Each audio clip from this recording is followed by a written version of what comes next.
Warte mal, warum spinnt jetzt das Ding da schon wieder rum? Jetzt hat.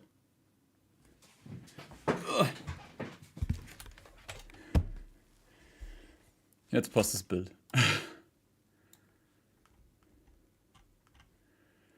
Guten Abend alle zusammen. Da drauf, da drauf. Das habe ich eingerichtet. Das Licht kann man eigentlich ausmachen.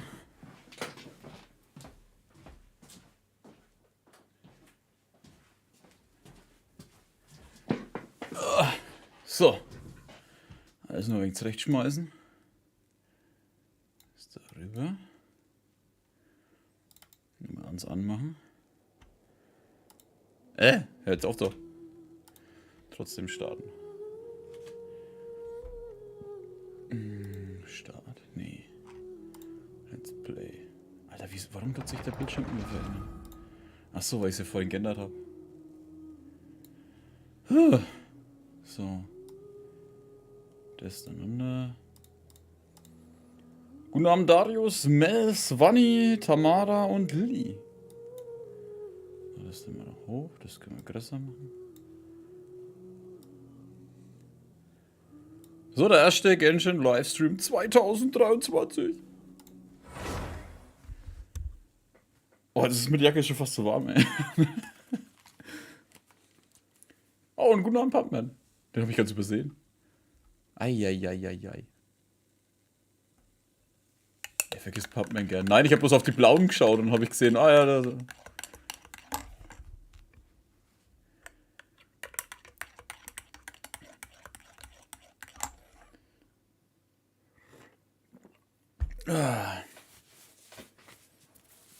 Und alle den Genshin-Trailer gesehen?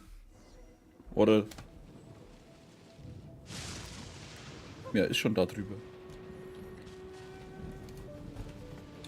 Was Neues. Wünsche ich dir auch. Und auch allen anderen, die wo damals nicht da waren beim ersten Stream mit God of War.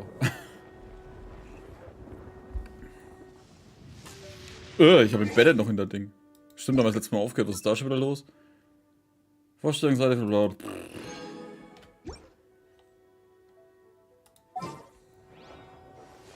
Ich glaube, ich habe auch.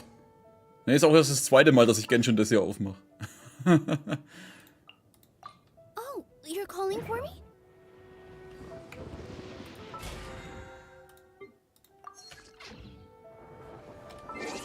Was sind denn für Aktionen da? Das haben wir gemacht. Das Wind, wie das Ding heißen hat, ist ja weg. Das haben wir am Anfang gemacht. Habe ich da die Probeläufe gemacht? Ne, habe ich nicht. Machen wir die mal schnell, damit ich die Primos kriege. Ah, ja. Oh nein, wie funktioniert nur Rain? Das weiß ich gar nicht.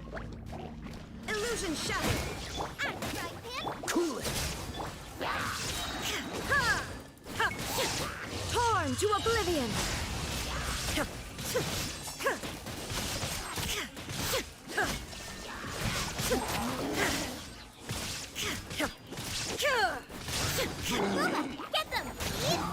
Tollen Charakter wie Alhaze.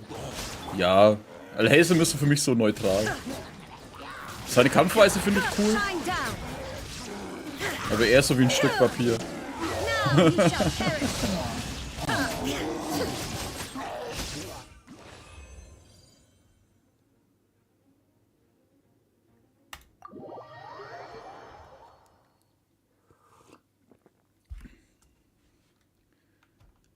So. Warum ist das so ein Schatz gespielt? 1 oder 2? Oder halt eher 5. Wenn man nach den Zahlen geht. Aber ist ja die Ding gewesen. 2. Be still.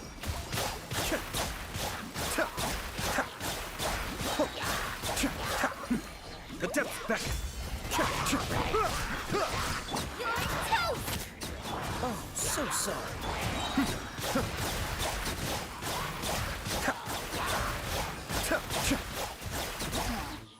Wow, Alter, das ging ja. Also den neuesten, ja. Ich hab mir dann auch gedacht, warte mal, weiß man dann überhaupt, was gemeint ist? Ragnarök halt einfach.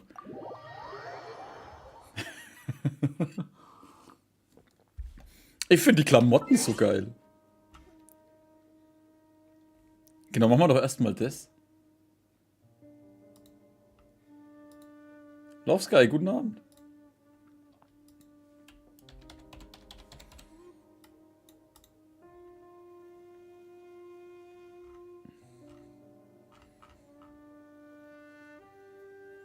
Das sind beide. Da stellt er beides mal so dumme Fragen.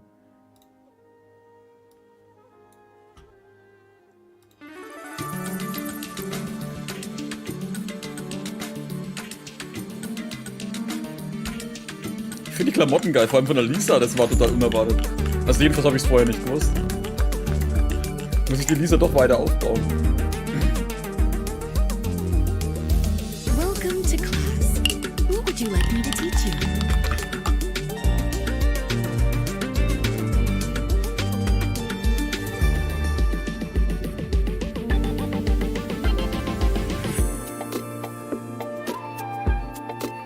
My hat won't get blown away, right? Bei mir ist es so richtig so, als damals diese restliche Kleidung in Japan eingeführt worden ist.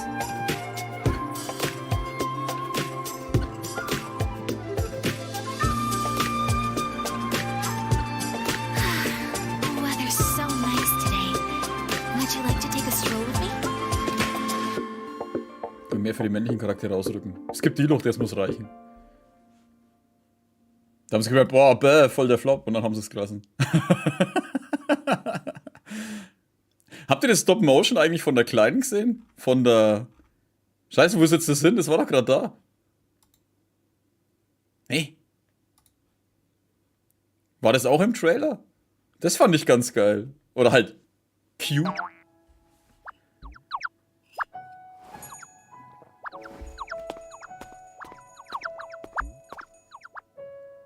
So typisches Laternenfest wieder, was sie wieder alles raushauen, was geht, ey.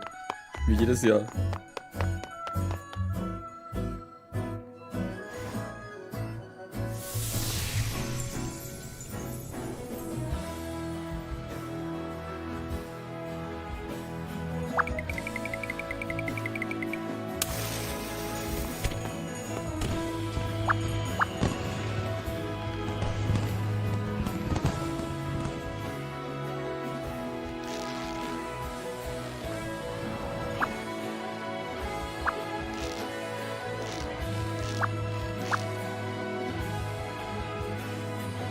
Dein erstes, echt?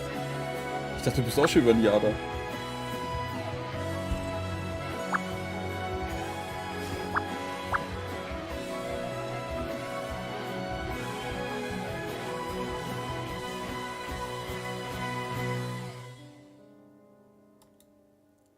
Laternenfest ist jedes Mal wieder ein Highlight, ja. Aber das Mal wird das chinesische Neujahr bloß für uns cool.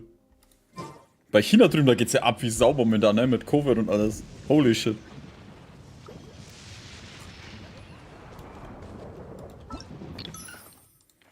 Probelauf. Ah ja, das haben wir noch eingesammelt.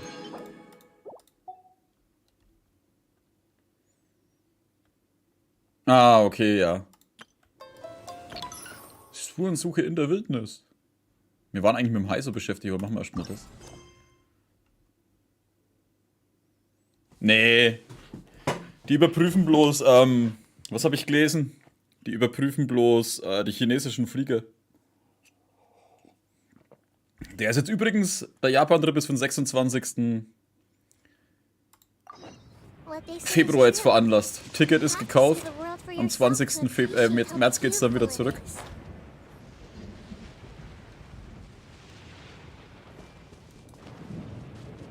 Abwasser in Flugzeugen und so ein Quark. Hä?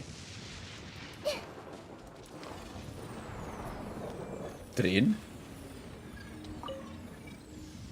Was kann ich da drehen? Hä? Ach, das Ding!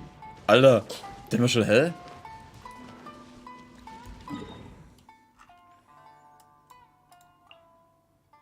Ah ja, genau, machen wir erstmal die Dailies, bevor wir irgendwas anderes machen.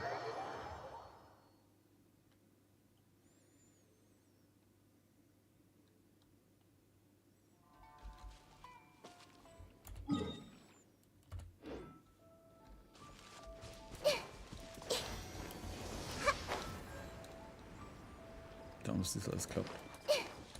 Ich glaube auf jeden Fall dran, dass das mal klappt, weil es ist zu nah dran. Das letzte Mal, wie das alles ausgebrochen ist, hat es ja fast ein halbes Jahr lang gedauert.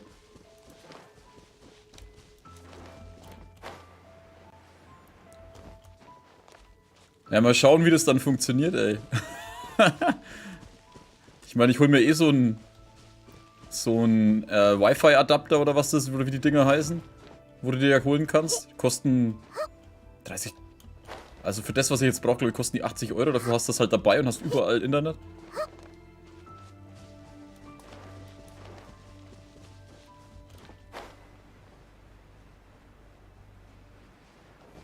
Also mal schauen, ob das funktioniert mit dem Handy.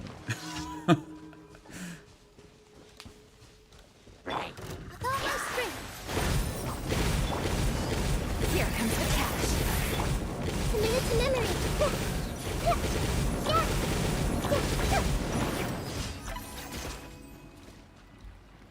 Probierst du dein Glück eigentlich bei Alto? Du böser Mensch, du. Wie ich die Folge nicht geschaut habe, wo ich voll versagt habe, Alter.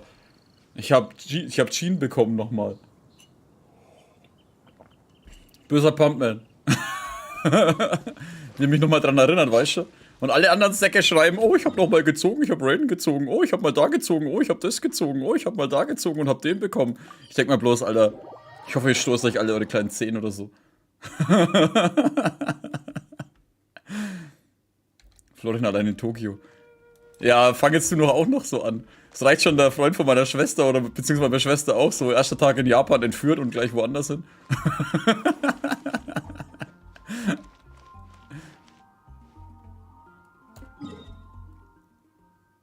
Warte mal, da ist der Start, aber wir wollen ja erstmal die Dailies machen. Ich habe für Raiden Geld ausgegeben, also war hart. Ja, wenigstens eine. Weißt du?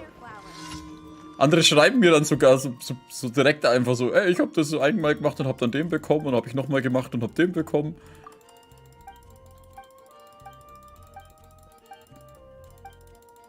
Hä? Ich werde das übernehmen. Was will die eigentlich? Geht zur Stadt 7 auf den Drang und platziert dort ein Paket. Das ist wieder mal lieb heute. Ja, sowieso. Das neue Jahr gleich mal anfangen, Alter, mal Tacheles reden. Hab voll vergessen, dass du nicht bekommen hast. Ja, vergessen. Oh, dem drücke ich's jetzt rein. Dem gebe ich's jetzt. Aber das waren umgerechnet viele Euros, also da ist schon das Kauffreude im Spiel. Ja, ich werde wahrscheinlich dann noch Geld ausgeben fürs Ding, für der Ayaka, ihr Outfit.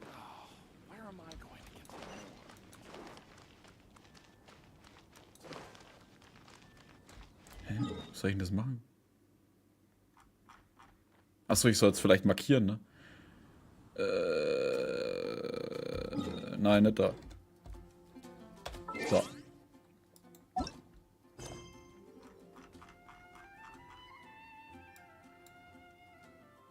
Blütenfrisch. Hä? Da oben? So viel zum Thema Zuhören. Alter, was? Ja, jetzt.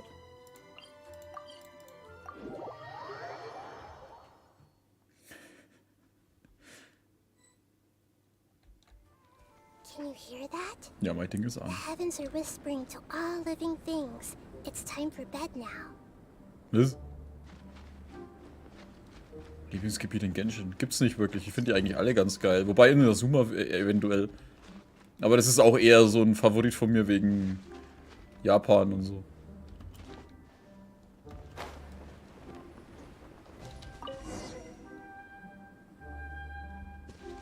Nee, eines Gewässers gehen.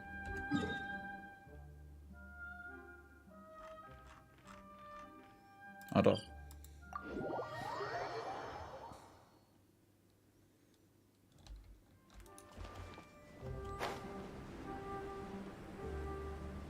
Ja, wurde ihr Banner ewig verlängert, ja. Das war ja damals das Ding, Alter, wo China alles zugemacht hat.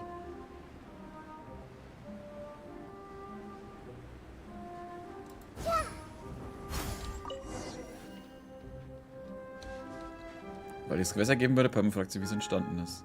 Gehen wir in die Höhle.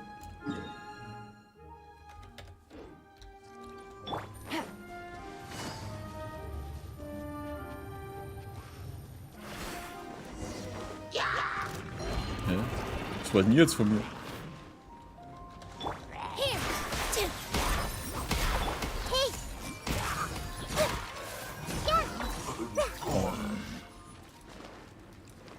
Entschuldigung, einen guten Abend. So, lass uns Flora Bericht erstatten.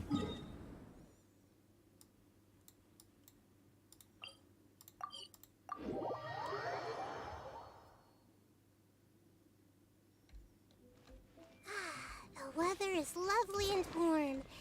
Things are about to start getting lively again. Hast du jetzt Eier? Die nächste, wo kommt, ne? Ihr macht mich alle fertig, Alter. Kein Kommentar. Wie sie es mir jetzt alle reindrücken wollen.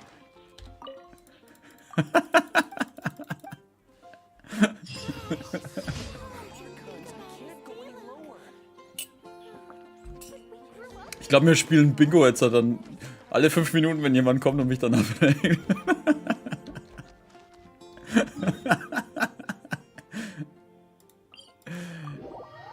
Wenn ihr aus Versehen bekommen. Ja, ich hab's gelesen.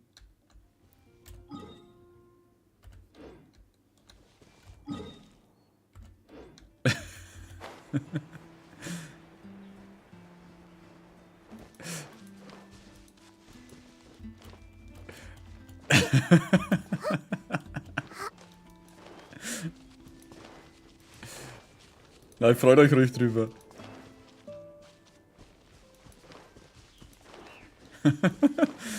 So, das war jetzt der Stream für heute. 20 Minuten müssen reichen.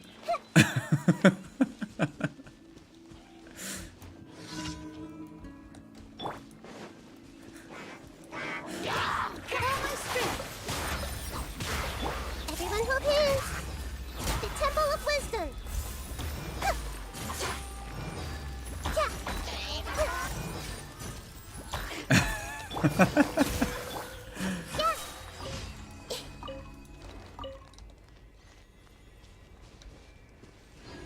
Sorry, ich wusste. Ist ja kein Ding. Ich fand bloß lustig in letzter Zeit so viele da geschrieben haben, auch in Discord und sonst irgendwas. Oh, ich hab fast nichts gemacht, hab das einmal gedrückt und hab dann den Charakter sofort bekommen. Oh, ich hab das gemacht und hab den Charakter sofort bekommen. Weißt du, ich bin dort und denke, ihr wollt mich alle fertig machen, oder? Nee, ich freue mich ja für euch, wenn ihr das habt. Nein, wirklich, ich freue mich eigentlich nicht für euch, aber ich hasse es. Ich find's einfach bloß lustig, Alter. Jedes Mal, wenn ich wieder Discord schaue, immer. Ihr macht mich alle fertig. Vor allem, weil die letzten Male, wo ich halt bei Genshin gezwungen habe, ist halt nur Mist gewesen. Entweder habe ich es 50-50 verloren oder ich habe bis 90 warten müssen, bis ich es bekommen habe. Und jedes neue Banner kommen die Leute wieder. Also, ich habe nur mal einmal gezogen, dann war das drin.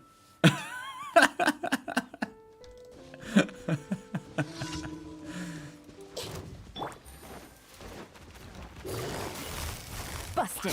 Here.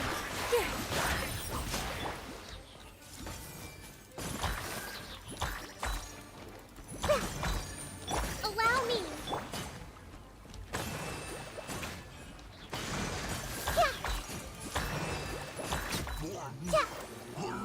Hey, da kommen ja nochmal welche.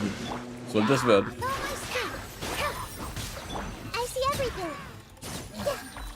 Oh, schon erledigt.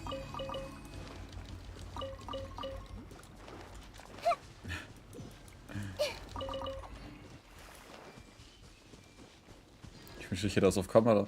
Meins ist auf Kamera und ist nicht ganz so geil gewesen. Hab's lieber nicht auf Kamera, weil wenn du es dann auf Kamera hättest, dann wäre es nicht passiert. Bin ich eigentlich richtig im Bild? Ja, bin ich.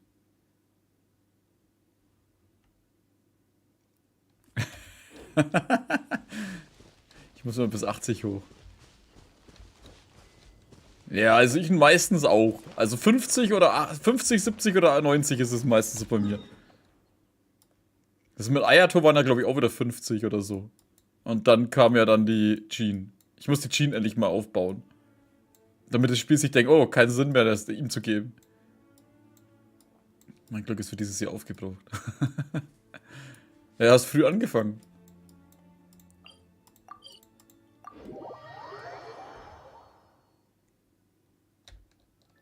Das Jahr hat er schon arschig aufgehört und hat dann wenigstens wieder einigermaßen in Ordnung angefangen.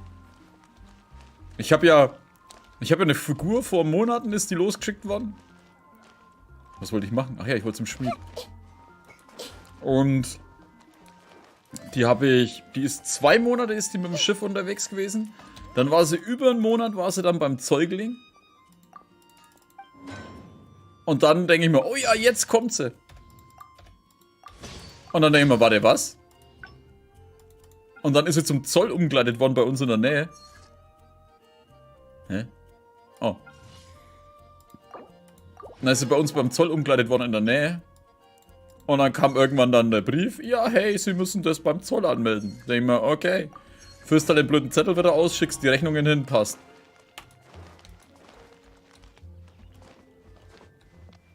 So, und dann kommt eine E-Mail, ja, da müssen Sie das und das noch ausfüllen. Denke ich mir, ah, okay, füllst das aus, schickst es hin. Ja, nee, aber Sie müssen den Zoll ja auch noch anmelden und ausfüllen. Wie ausfüllen? Glaubt mir, ihr wollt keinen Zoll ausfüllen. Ich weiß nicht, ob das für euch schon mal jemand gemacht hat, aber das ist der Horror, Alter. Das ist so der Horror mit den ganzen Nummern, Zahlen und keine Ahnung was. Was hat die Ware für eine Nummer? Was könnte es sein? Oh, so viel Beamtendeutsch. Oh mein Gott, Alter.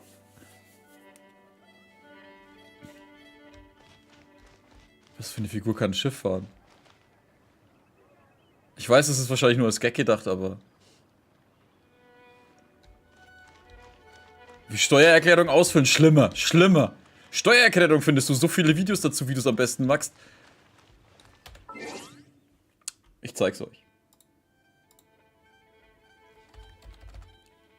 Zoll.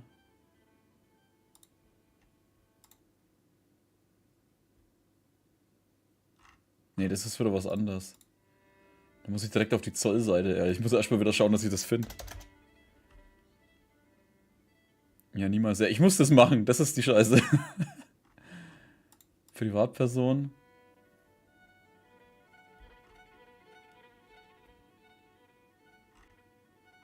Boah, wo finde ich jetzt das wieder?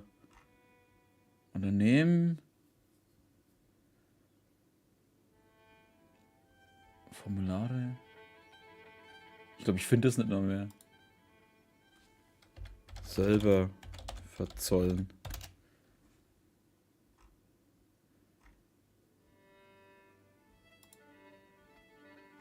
Ah ja, genau, das war hier irgendwo.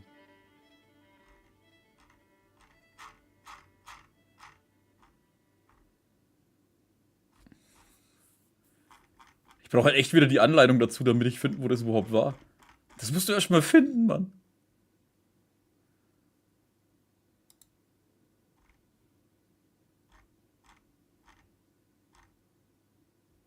Ich werde es nicht mehr finden. Hör mal auf damit. Ich habe das auch bloß damals gefunden durch die Anleitung, was die einem schicken. Dann hab ich das ausgefüllt, so gut ich eigentlich gedacht habe, dass es ist. Dann habe ich den angeschrieben, habe die E-Mail dazu gepackt, also musst es dann ausdrucken, dann musst du es unterschreiben, dann musst du es wieder einscannen, dann musst du es hinschicken. Dann kam zurück, ja, aber dann plötzlich kommt ein Anruf, ja, das und das fehlt und das fehlt und das finden Sie hier und hier, rufen Sie bitte da und da an wegen der Warnnummer und machen Sie dies und das und dann, ey, der war super nett, der Typ am Telefon. Aber Alter, ich wusste halt das, was er am Anfang erzählt hat, wusste ich am Ende schon wieder nicht mehr. So viel Zeug war da drin. Und ich habe dann irgendwie die Nummer, die Telefonnummer, was er mir gegeben hat, aufgeschrieben, aber ich wusste schon gar nicht mehr, warum ich da eigentlich anrufen soll. Und dann habe ich gesagt, Alter, ich komm privat vorbei. Also Termin und dann gehe ich da vorbei. Dann habe ich aber übers Wochenende gemeint, Alter, ich habe so keinen Bock, früh um 9 jetzt dann ins Zeug-Ding zu fahren und dann das Zeug noch auszufüllen und abzuholen. Weil Mittag musste ich auch wieder arbeiten. Da dachte ich mir, nee, probierst du es nochmal. Ich habe mich dann 2 Stunden lang, Sonntagabend, Neujahr, habe ich mich dann hingeguckt und habe diese Formulare ausgefüllt. Bin bis ins Detail durch diese Hilfsdinger gegangen. Dann habe ich noch eine andere Hilfsseite gefunden, auch zu dem Formular, wo das auch nochmal alles beschreibt. Dann hatte ich so gut wie alles. Dann kommt die Warnnummer. Das würde ich wahrscheinlich auch nicht finden. Oh mal. Aber finde ich das vielleicht, wenn ich mal in Verlauf gehe? Zoll.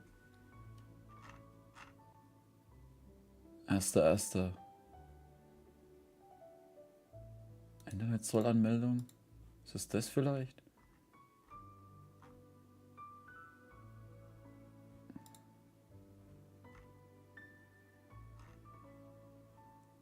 Da, Einfuhr. Habe ich jetzt halt? Es geht schon mal mit der Seite los. Und dann gehst du da drauf. Und dann kommt das Schönste. Das da. Und auf jedes Ding, wo du klickst, Warenverkehr zwischen Gemeinschaften, Warenverkehr zwischen Gemeinschaften und anderen Drittländern und EFTA-Ländern, Anmeldearten, die Zahlungsarten, sei es per Paarzahlungscheck, bla bla bla. Das sind 3 Blätter, ne? Also nur so zur Info, das geht weiter. Versender, Empfänger, Anmelder. Dann gibt es noch ein drittes Blatt. Versender, Ausfuhrland.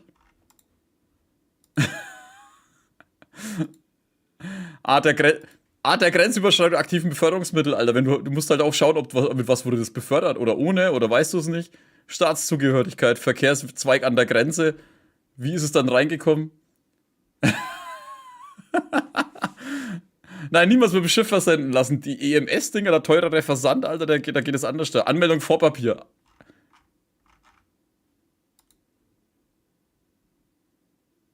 Wie ist jetzt seine Droge? Bestimmungscode, okay, das geht alles noch einigermaßen. Und dann gehst du auf Positionsdaten sichern. Gut, es zeigt mir jetzt, was ich alles falsch gemacht habe. Und dann kommen halt einfach nochmal 2 riesige Blätter voll, was du ausfüllen musst. Wo dann teilweise... Kann ich das hochladen? Ich habe das doch irgendwo gespeichert. Ah, jetzt muss ich es auswählen, nee. Warte mal, dann. Das Beste ist dann. Das Geiste ist dann, du musst dann auch eine Warnnummer eingeben. Mal schauen, ob ich das finde. Das ist das da? EORI-Nummer? Nee. Nee, das war vom 30.12. Das war vom 1. Ah ja, genau. Nee, das ist es auch nicht. Da habe ich die Nummer rausgefunden.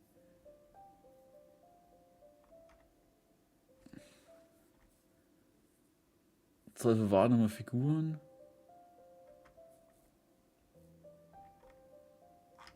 Machen wir, wenn ich Warnnummer eingebe.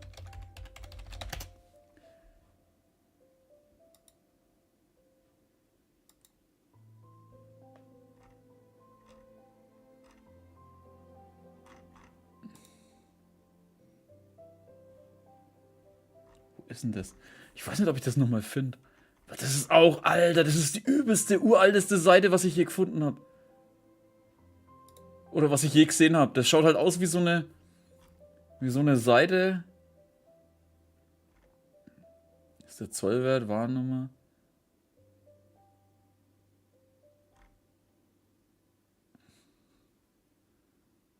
Zolldienststellen, scheiße, was habe ich da alles gesucht noch?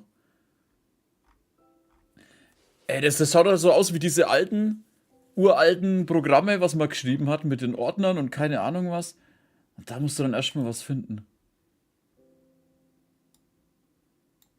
Ah ja, wahrscheinlich kriege ich so, habe ich das letzte Mal rausbekommen. Mal so, so. Nee, das ist es auch nicht.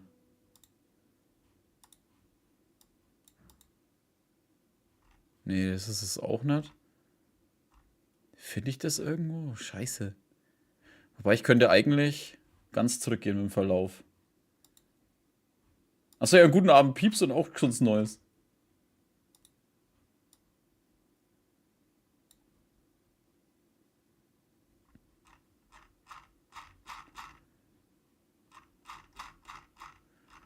Hm? Den Rahmen habe ich schon länger so.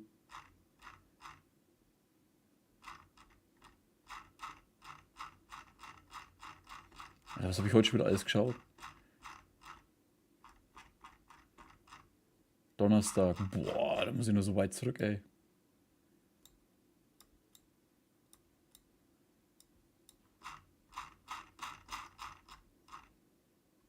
Montag, 2. Januar. Jetzt sind wir doch langsam da.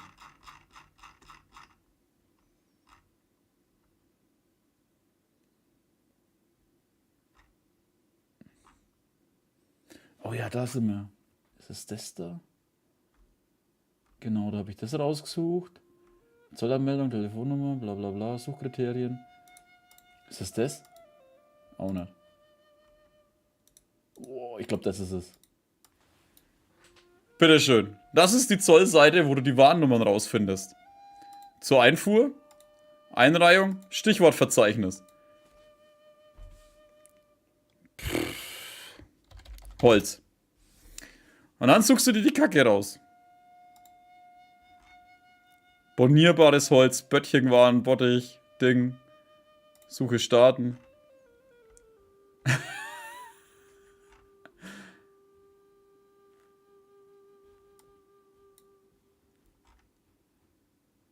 Und warte mal, wo waren... Da war doch dann noch mal irgendwas. Warnnomenklatur. Das ist es dann. Das ist die schlimmste Seite von allen. Du gehst dann da drauf, dann findest du irgendwelche Sachen, dann gehst du da drauf, dann wird es noch größer, dann finden da wieder eingeteilt in irgendwelche Nummern und dann geht da noch drauf, da geht es nochmal auf. Und da sind dann die einzelnen Nummern drin, was du brauchst. Wie wir in Genshin gekommen. Ja, mir geht es schon zu Genshin zurück, ich wollte bloß die Seite zeigen. Das ist halt die uralteste Bullshit-Seite, was ich je gesehen habe, Alter. Ich habe da bestimmt eine halbe Stunde in dieser Seite verbracht, nur um diese Nummer nicht zu finden. Und habe dann in Google einfach eingegeben, was ich für eine Warnnummer brauche. Und die hat es mir dann gezeigt. Dann habe ich diese Warnnummer eingegeben. Ist falsch. Dann habe ich die Warnnummer da eingegeben. Und dann kam eine Nummer, wo nochmal 2 0 am Ende waren. Und dann war es richtig.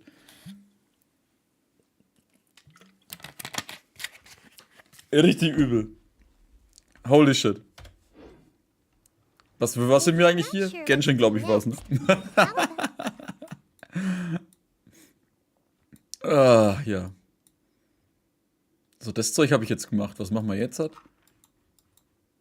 Wir hauen den Dinger mal aufs Dach.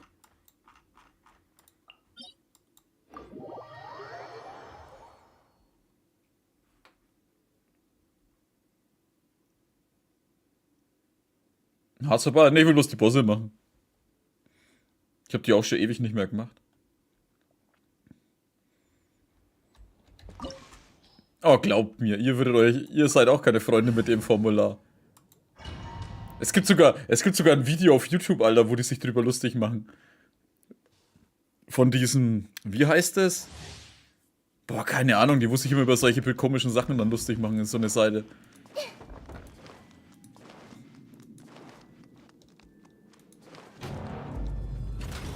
Bow before me, worm.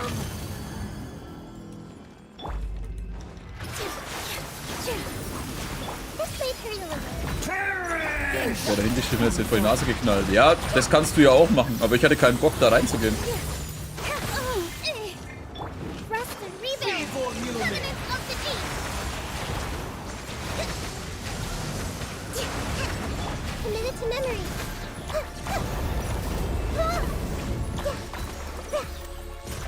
Mal eine halbe Stunde zu fahren, um dann noch mehr auszufüllen? Nope, danke.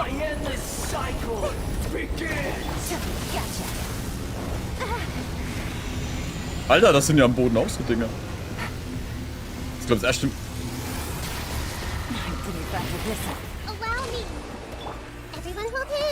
Insignificant pest.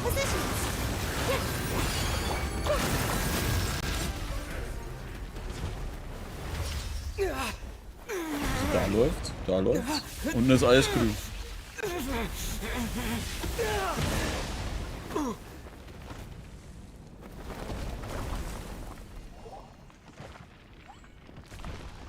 Die Selbstaufilm war okay. Ja, weil du es daheim magst.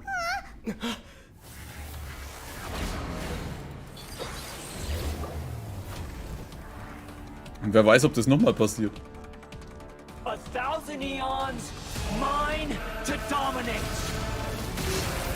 Hä, warum hat es mich jetzt das so bestellt?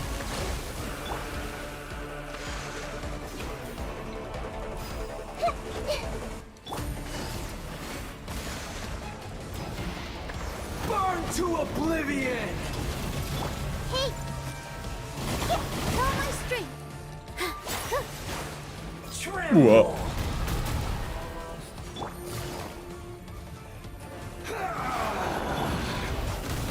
Ja, ich konnte das nochmal einsetzen.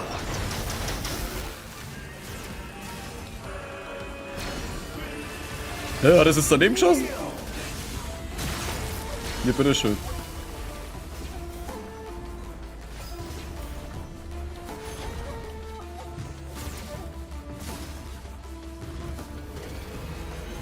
body is pain.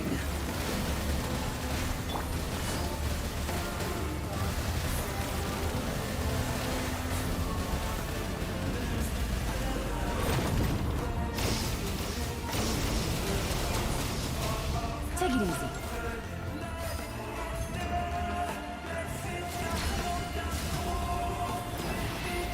Burn to oblivion. Hä, wo hast du das jetzt geschossen? Jetzt hat aber.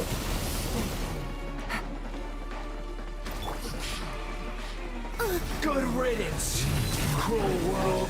Nee, hab ich nicht. Hold the line. Commit it to memory.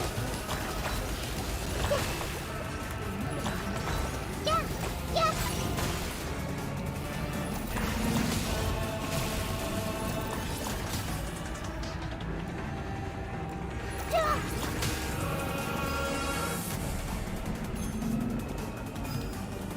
Yeah.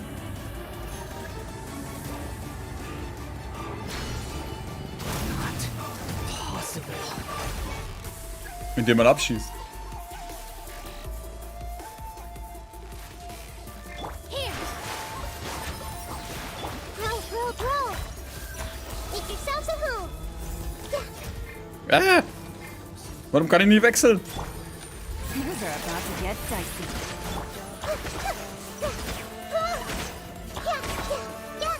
I can't. Lose it all again. So. Bei Folge 5. Naja, dann hast du nur noch 650 oder so. Oder fast 700, wenn du die Streams noch mit dazu schauen wirst.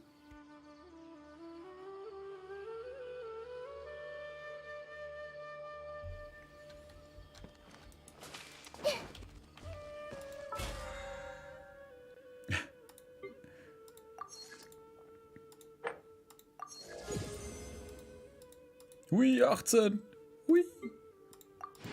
Schauen wir mal, dass wir 20 noch schaffen oder so. Damit ich wenigstens noch die Kugel kriege.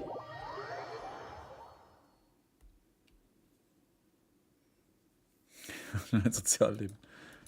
Niemand.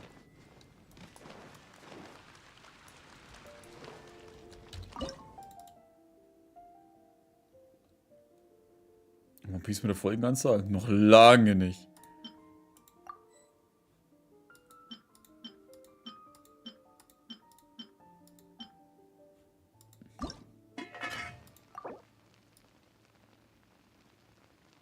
Ich meine, bei One Piece sind wir noch was schon 1011? Ne, das ist die Manga-Ding, glaube ich, 1011.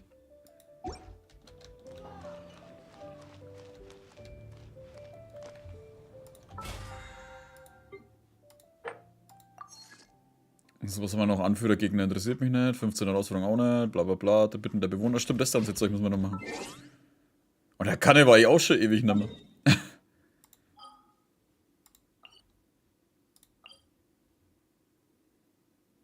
Gedanken teilen? Hä? Vergleichen wir ihn mal mit Conan. Ist Conan nicht auch schon bei... Keine Ahnung. Conan... Manga...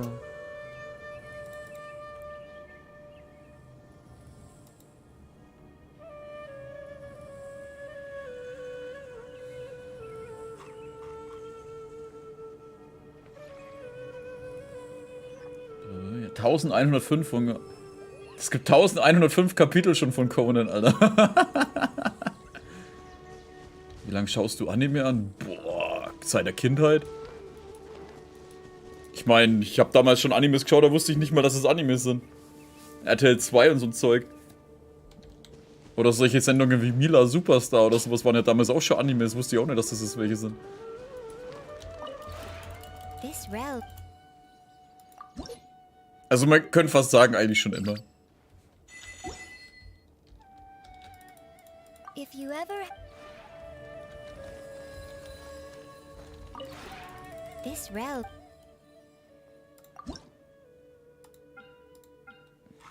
Haben wir irgendwas Neues zum Bauen? Eigentlich nicht, ne? Bloß diese Steindinger.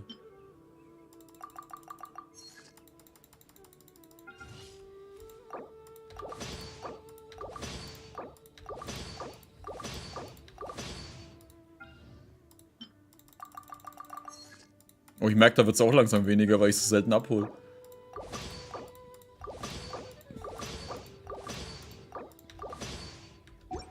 Ich habe jetzt schon wieder angefangen, die ganzen neuen anzufangen. Mila war auch klasse, keine Ahnung, was man daran gefunden hat. Ja, aus heutiger Sicht ist es halt einfach bloß, würde ich fast sagen, das war halt damals cool, weil es halt was anderes war. Und vor allem, weil es halt einfach gerade gelaufen ist.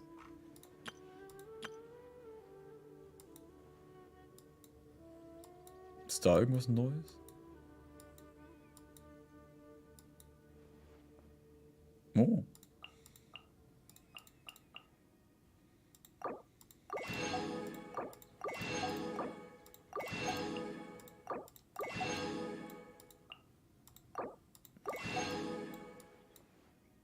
Ich meine, heutzutage gibt es halt aber auch einfach viel mehr.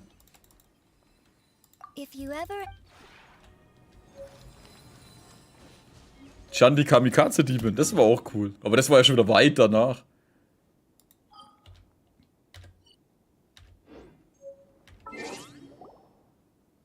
Ja, ich weiß gar nicht, was ich damals alles geschaut habe. Eigentlich alles, was auf RTL 2 gelaufen ist. Egal, ob es jetzt Doremi war, Kickers oder sonst irgendwas. Wobei ich Doremi eher geschaut habe, welcher Ding.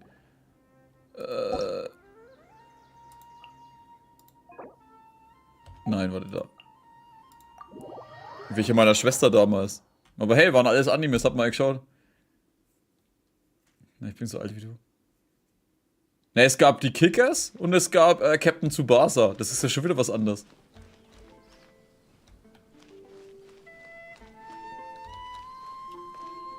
Wobei Captain Tsubasa gab es ja dann auch unter die Super Kickers oder irgendwie sowas. Das ist total durcheinander gewesen damals.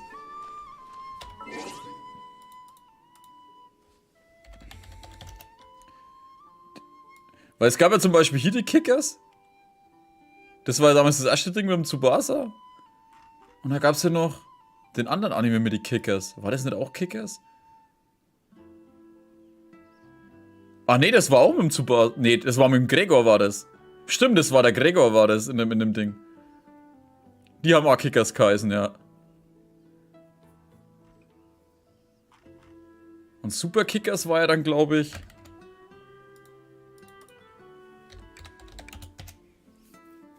Ja, Super Kickers war das mit dem Captain Tsubasa. Super Kickers 2006 und sowas. Und die Kickers selber, wie gesagt, das war mit dem Gregor und so. Das war dann halt wirklich so dieses Highschool, nicht Highschool, sondern eher so, wo die kleinen Jungs also gespielt, die kleinen Jungs, ja, wie sie das anhört. Das waren halt dann eher, ich weiß nicht, waren das dann Grundschüler oder so? Irgendwie sowas. Produktion 1986, Alter, das ist mein Geburtsjahr, Mann. Deutsche Erstausstrahlung 1992, aber gab es 1986 kam das in Japan schon aus, Alter. Siehst du, das wusste ich noch gar nicht. Sailor Moon war damals eigentlich auch ganz cool. Also hey, ich fand's damals klasse, heutzutage könnte ich es mir nicht mehr anschauen.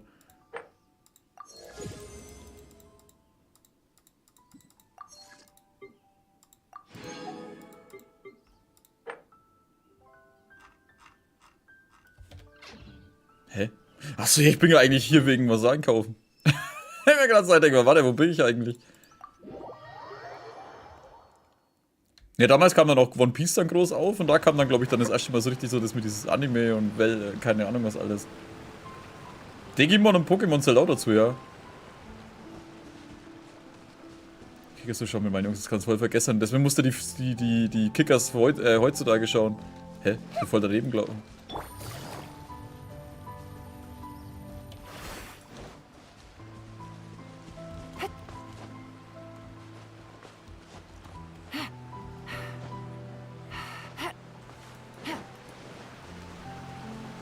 Ich glaube, es kam ja erst Sailor Moon damals und dann kam irgendwann das andere Zeug. Brauchst du das Pieps? Wahrscheinlich nicht, oder?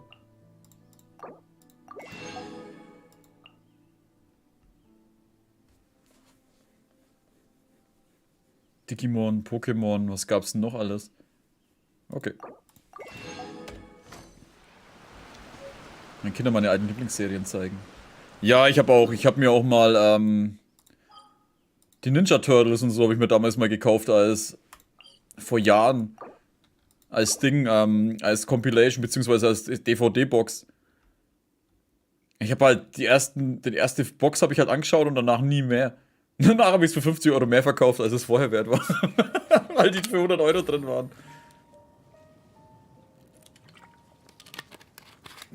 Oh, Captain Future habe ich da. Captain Future war was, wo ich nicht gemacht habe. Captain Future oder damals auch Saber Rider und sowas. War irgendwie alles nicht so meins. Heutzutage finde ich die Musik geil dazu. Auch nicht schlecht. Warte mal, das habe ich jetzt auch gemacht. Die Glücksbärchis.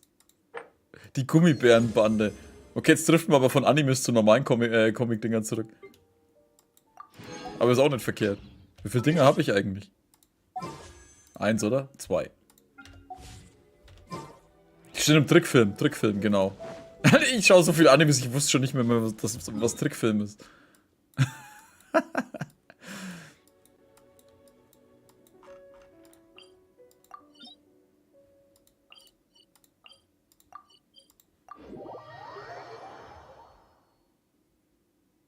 Wobei halt Anime und Trickfilm dasselbe sind, ne? Bloß das eine kommt von die Amis und das eine aus Japan.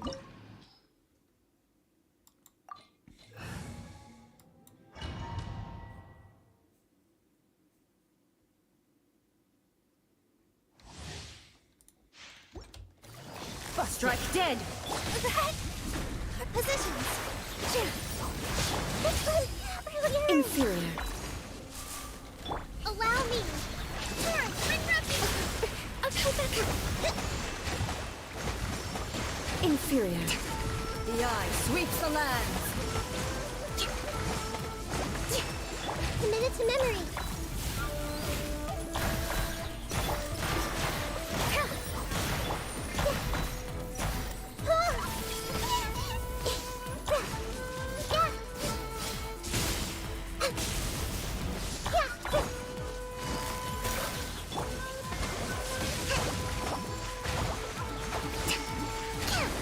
Lightning falls on the land of eternity.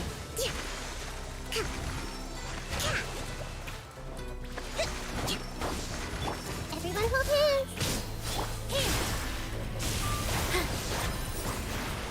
This way, turn. This body is eternal.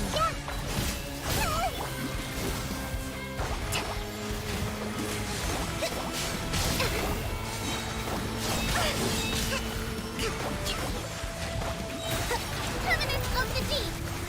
Perish.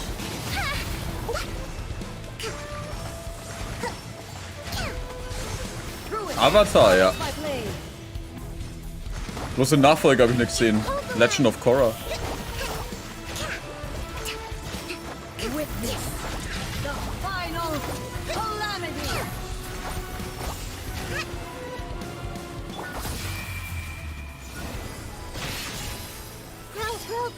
Gotcha. Committed to memory.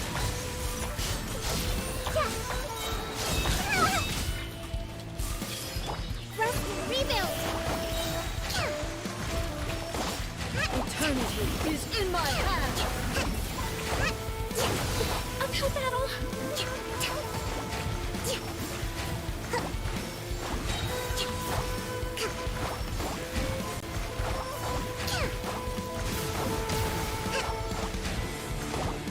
All my strength. Here comes the catch. This may hurt a little. Share my knowledge. Yeah, yeah. Yeah, yeah, yeah. Hold the line. Grow, grow, grow. Yeah, yeah, yeah. Committed to memory. Obey me. Dance with the waves. Your thymia crumbles before me. Inuyasha gab es damals auch, stimmt, ja, aber das war ja erstmal, glaube ich, Viva. War das Viva oder MTV erst? Das hat auf jeden Fall öfter gewechselt.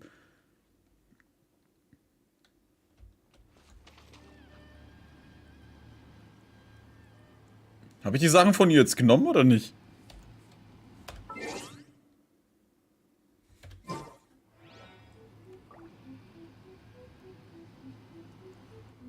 Aber ich glaube schon. Ah ja, genau. Ja. Ich war mir jetzt echt unsicher.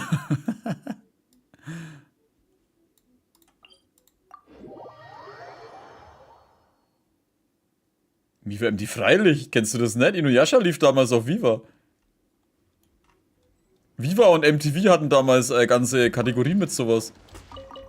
Vor allem abends. Ja, ja, die Dinger sind alle abends gelaufen, Inuyasha und so. Ich weiß nicht, ob Inuyasha je auf RTL 2... Ist Inuyasha auf RTL 2 gelaufen? Oder erst später auf RTL 2. Ranma 1,5 fällt mir auch noch ein. Deep breath, as if you're about to blow up.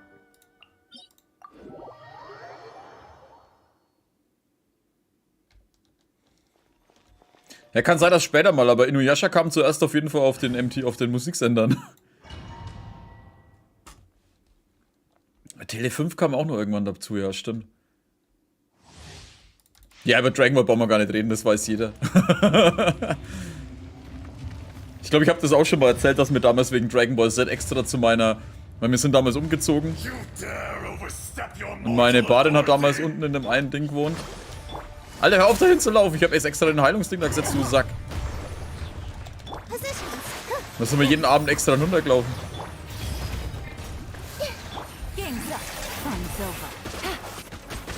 Grow, grow, grow.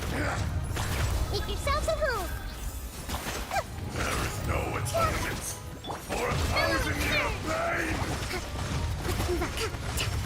A brushman.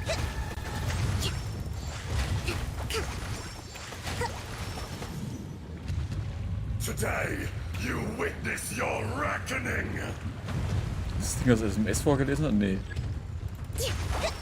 Hold the line. With all my strength. Hat er jetzt auf Wasser gewechselt, der Sack? Was soll denn das jetzt werden? Yeah, yeah.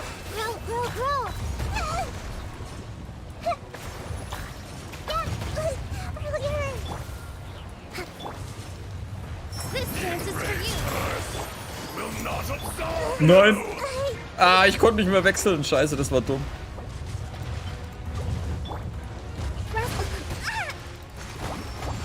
You stand upon your tomb, though you know it Stimmt, not. Yu-Gi-Oh!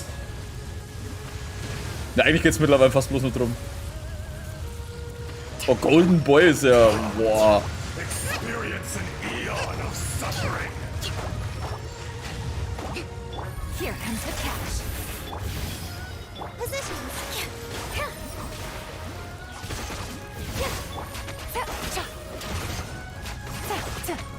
Let's leave her a little. Hä, warum hab ich das erwischt? Ich war doch außerhalb. Easy. Here. Allow me. Here, bring her here. Fuck. Ja, mach ihn halt so platt. Stimmt, Beyblade war noch dabei. With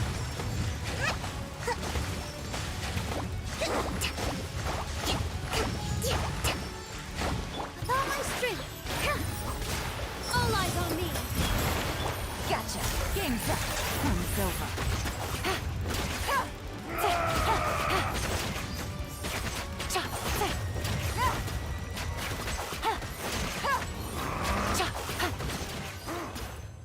Zack.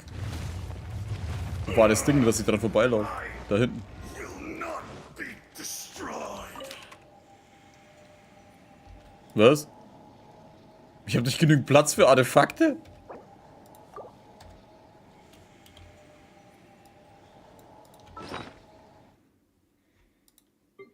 Was habe ich denn da eigentlich alles? Oh. Wow. Ah, sehr schön. Ich müsste Artefakte aufleveln. Habe ich da irgendwas, was ich nicht aufgelevelt habe? Wahrscheinlich nicht, ne? Stimmt, da ließ er ihre. Aber ich glaube, die waren auch noch Müll.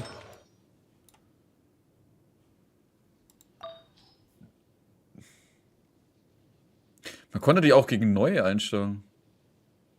I got a new letter from an informant. Looks like the situation has changed again. Wir waren auch Suchtis. Ich bin heute noch ein Suchti.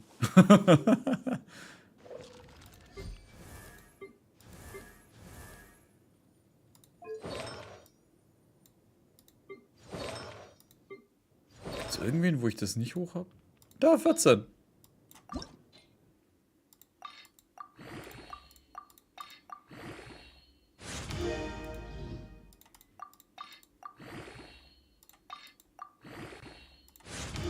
Ich weiß gar nicht, warum ich das nie hoch habe. Ich glaube, damals hatte ich Artefaktmangel.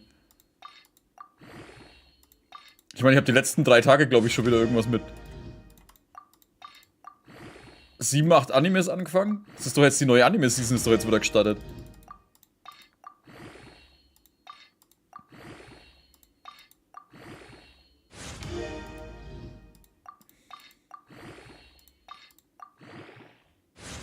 Alter, 28% Crit-Schaden, ey.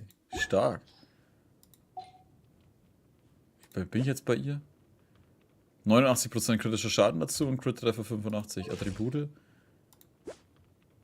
139 und 77,5. Passt. So, jetzt aber.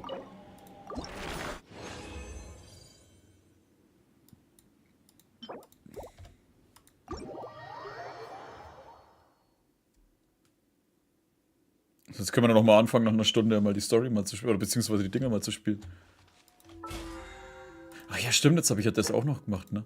Gebietssäuberung.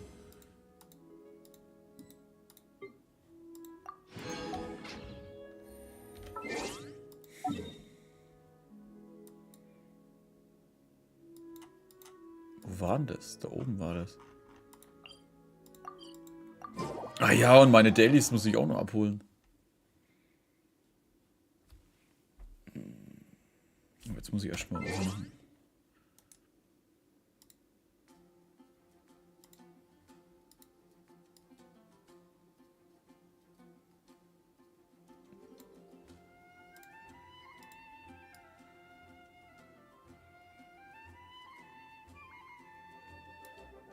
Jetzt, wo ich darauf hingewiesen wurde, stört es mich auch.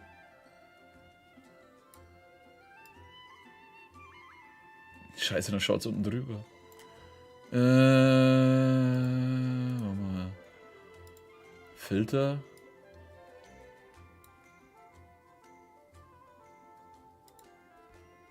Oder ich muss mein Bild einfach größer machen. Filter, Zuschneidepad, genau.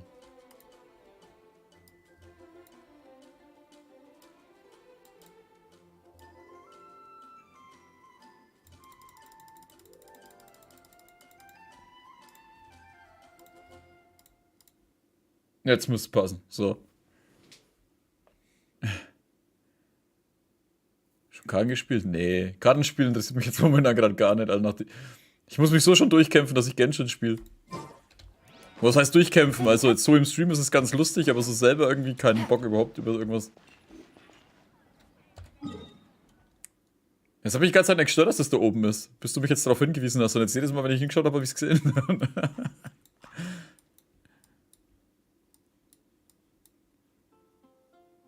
Ach so, ich wollte das Ding machen, Alter. Erstmal die Dailies abholen. Add as. Thank you for Add as.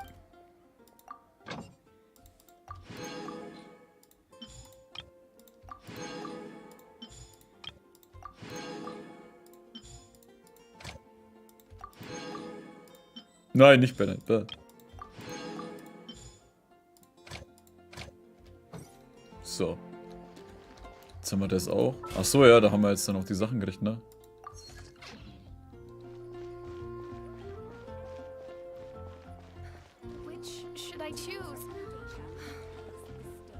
Ja, für die Story brauchst du nie irgendwas vorher machen, außer die Hauptstory.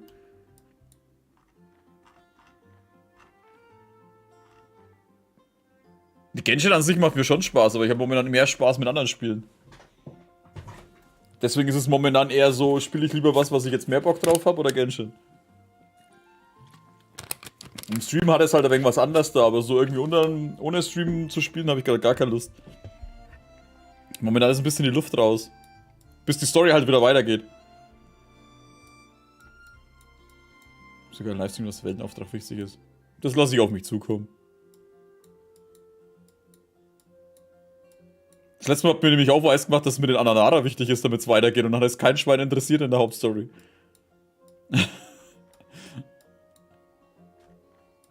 Schauen wir mal. Ich lasse es das mal auf mich zukommen. Und wenn nicht, dann muss ich es halt spielen.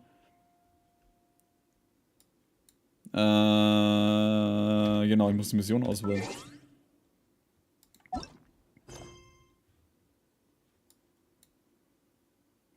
Verdächtiger Schmugglerfall?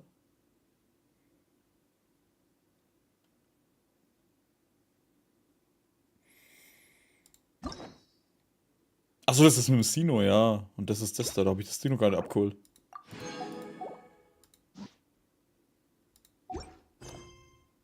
Was für eine Interlude-Story.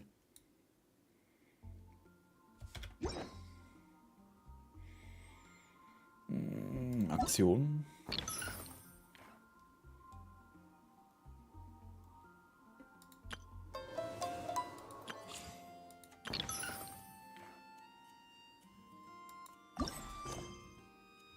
Ja, jetzt als Ziel verfolgen. Der Typ müsste hier irgendwo stehen. Oh, der steht da oben.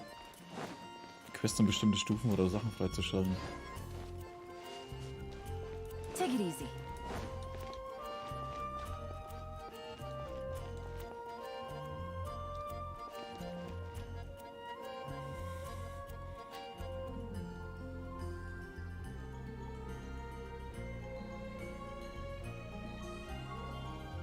Ich weiß nicht, ob ich da hin will, wenn die das so ist. Sie wirkt leicht aufdringlich. Habe ich da gerade durchgeschossen? Schweinerei, es ist durchschießbar.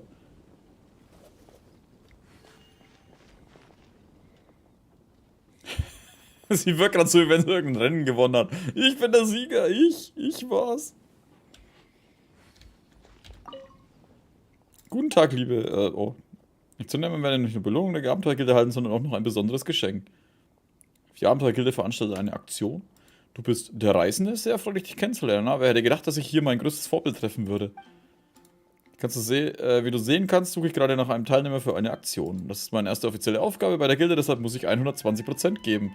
Ja, ich merk's. Um einen perfekten Eindruck zu hinterlassen über diese Aktion. Ja, entschuldige bitte, du hast wahrscheinlich noch nichts über unsere Aktion gehört.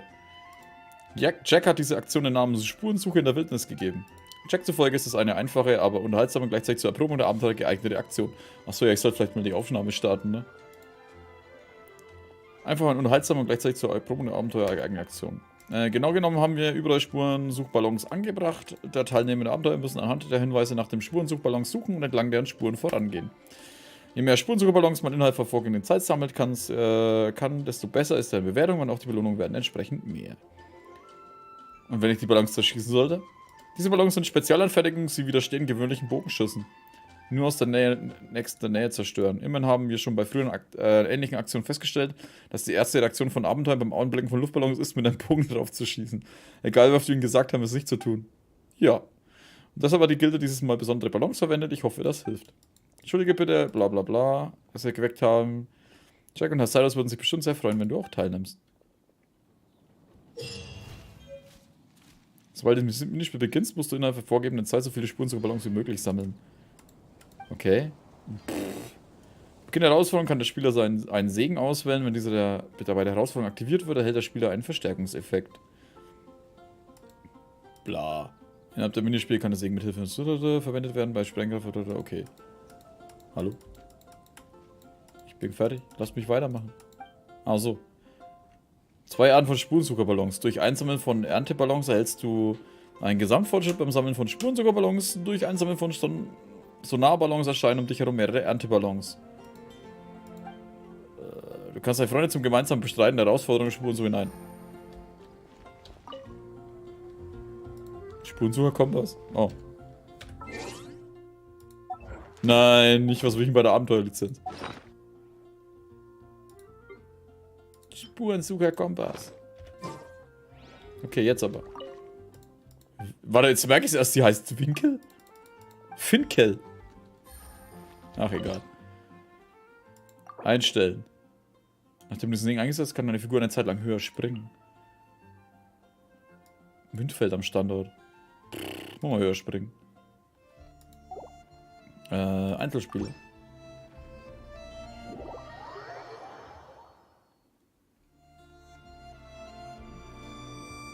Ach, da oben stehe ich. Ja, schaut ganz witzig aus. Ich denke mir immer, die sollen lieber solche Sachen öfter machen, anstatt diese dämlichen Kampfarenen, was ständig kommen.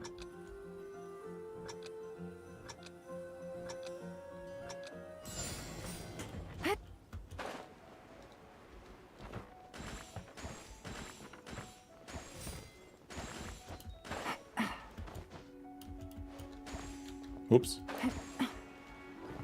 Da oben waren doch auch noch so Dinger, ne? Hä? Hab ich die eingesammelt?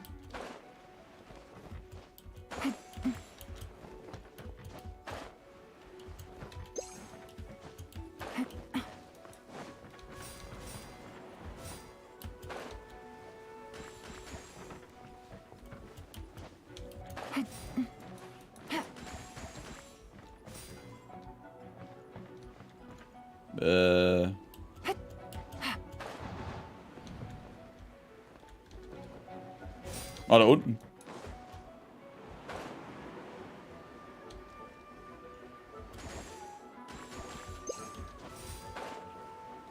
Scheiße.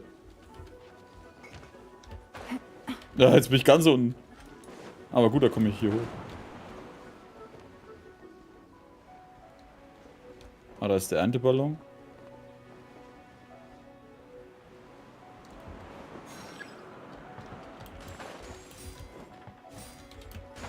Nein! Nein, jetzt hänge ich da, Alter. Diese Scheißdinger, ey.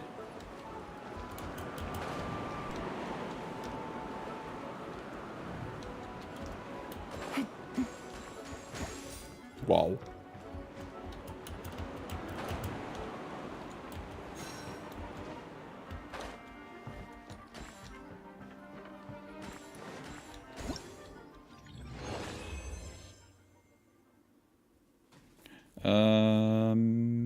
Herausforderung. Bla bla.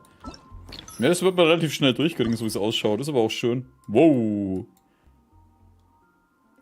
Jetzt haben wir in 120 Sekunden 20 Ballons ein. 25. Alter, wer in 120 Sekunden keine 40 Stück einsammelt, da weiß ich auch nicht. Ich meine, ich habe noch 100. Habe ich in 107 das eingesammelt? Ach so. Ja, ich habe trotzdem einigermaßen Zeit gebraucht, scheinbar. Da hinten?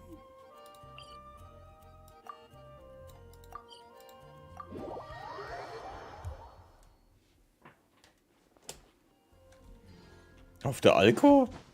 Okay. Oh.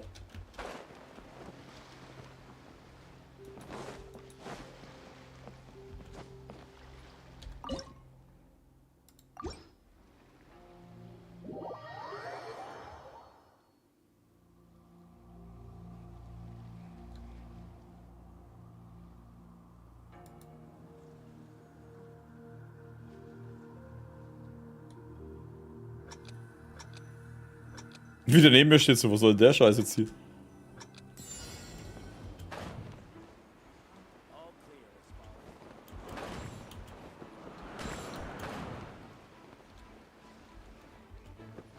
Guten Abend, Klaus. Nein! Warum bin ich jetzt an dem scheiß Seil abgerutscht? Scheiße, sorry, ich war jetzt, glaube ich, ein wenig laut. Ich hab gedacht, der fällt jetzt durchs Seil.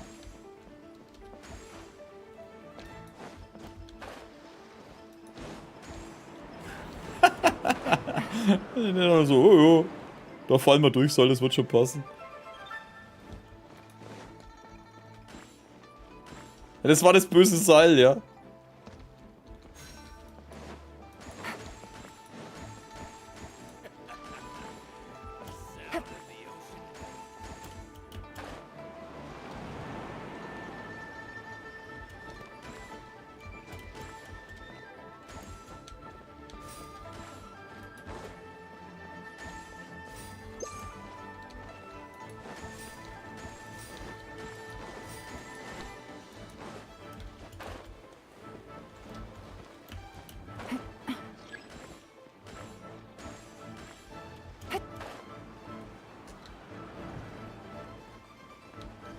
Wo sind denn da noch welche?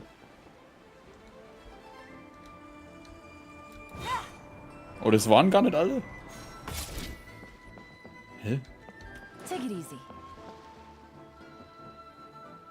Bist du bescheuert? Oh, da! Wow.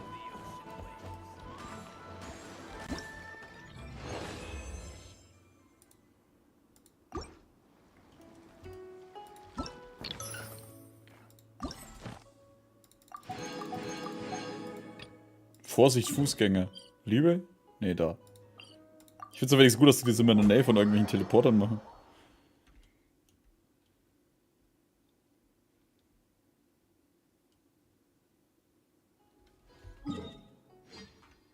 Ach Gott, das ist Ormos, Alter. So, der erste Blick war so, Lüge?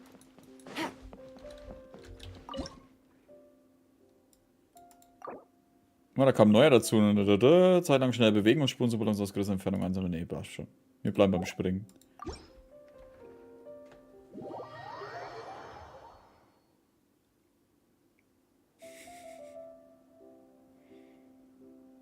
Ach du Scheiße.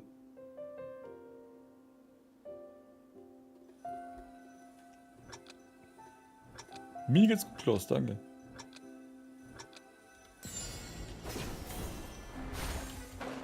Sollten wir systematisch machen, ey, weil sonst...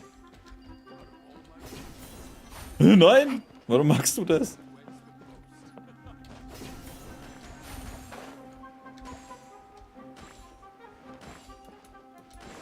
Ja.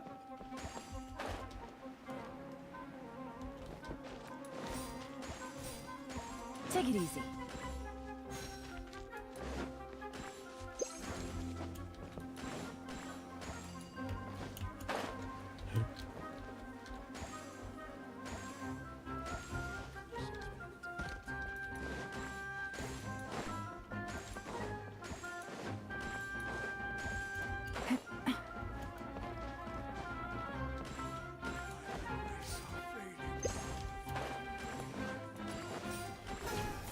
Na, oh. Wie ziehst du denn? Warum hängst du jetzt an dem Scheißbaum?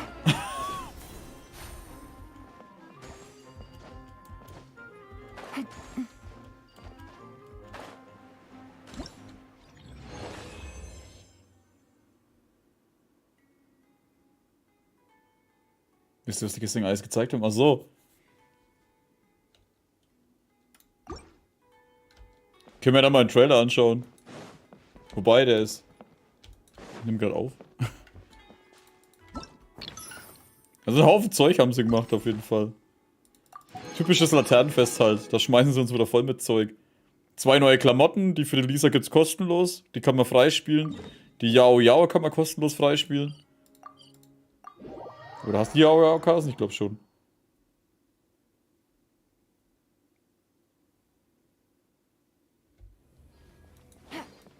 Ich habe auch irgendwann, ich habe eigentlich gedacht, ich schaue es mir an. Und dann so nach einer Stunde irgendwie so, oh ja, das sind die neuen Sachen und so, was? Oh, okay, ja, verpasst, scheiße.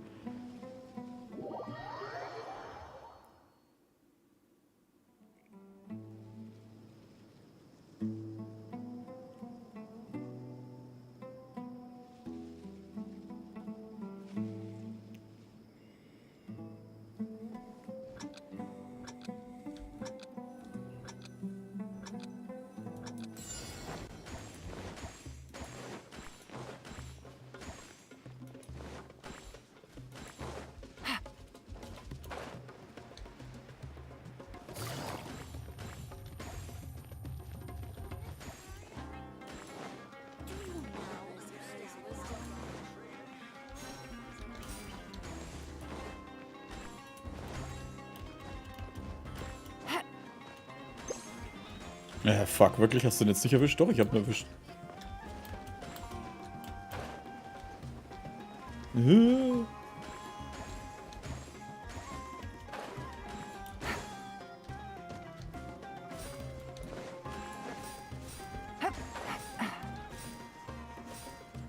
Oh, da unten geht's wirklich weiter.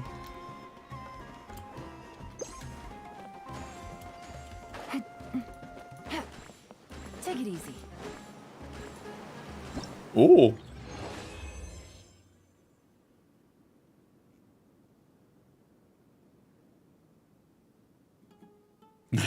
Nur einen Lolli-König geben. Du bist höchstens dann der Vize-Lolli-König.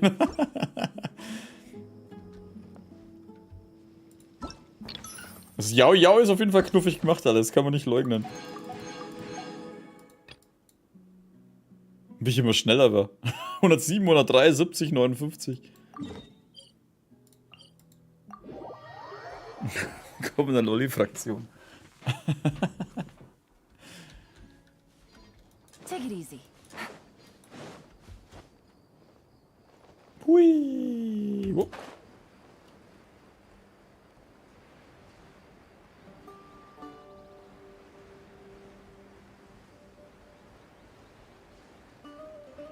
Sie wirkt auf jeden Fall hart wie die Klee aus Liebe.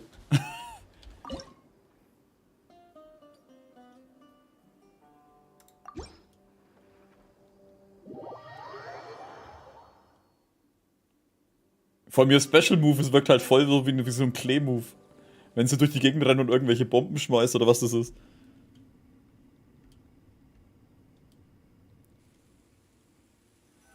Das war das erste, wo ich mir so gedacht habe, so, das ist okay, das ist die Klee aus Liebe.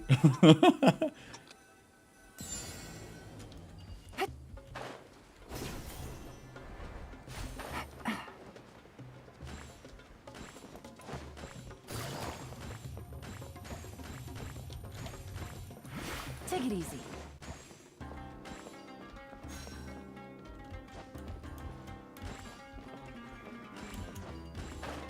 Ich weiß jetzt schon, dass ich oben welche vergessen habe, aber das wird schon gehen.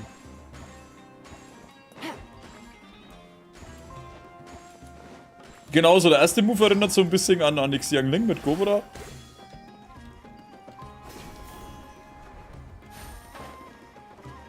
Und der zweite Move erinnert so ein bisschen so an...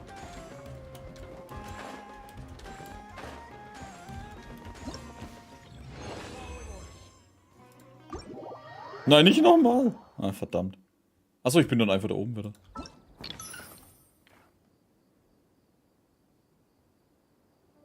Genau, das ist so ein Puppending, ja. Wie ich halt recht habe, ich bin mit jedem Mal schneller geworden. Navigating the world is a whole lot fertig? easier with a few different identities to choose from. Need me to come up with some for you? Nicht mal 15 Minuten habe ich gebraucht, Alter. Okay, kurz ist halt richtig hart kurz. Du bist sehr gut, danke. Ab und zu kann ich was. Ab und zu. Ja, ich hätte jetzt schon gedacht, dass es ein bisschen länger geht.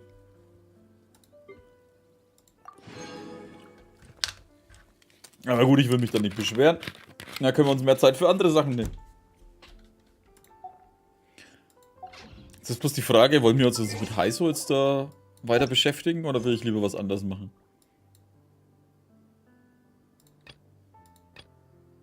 Mehrspielermodus können keine Aufträge ausgeführt werden. Was?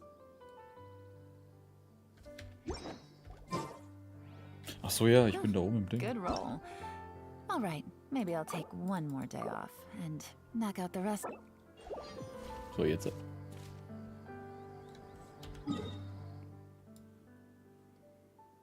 Ich habe noch nicht mal die zwei Dinger freigeschalten. Und das da hinten fehlt auch noch. Alter, da fehlen noch zwei. Okay, das ist... Oh, da fehlen sogar noch 4, 5 fehlen sogar noch, Alter.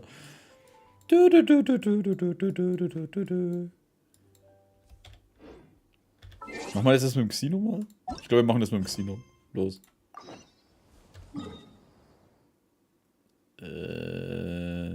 Da.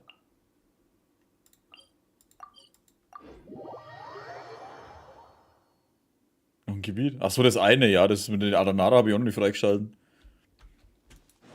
Das wird noch länger der Fall sein.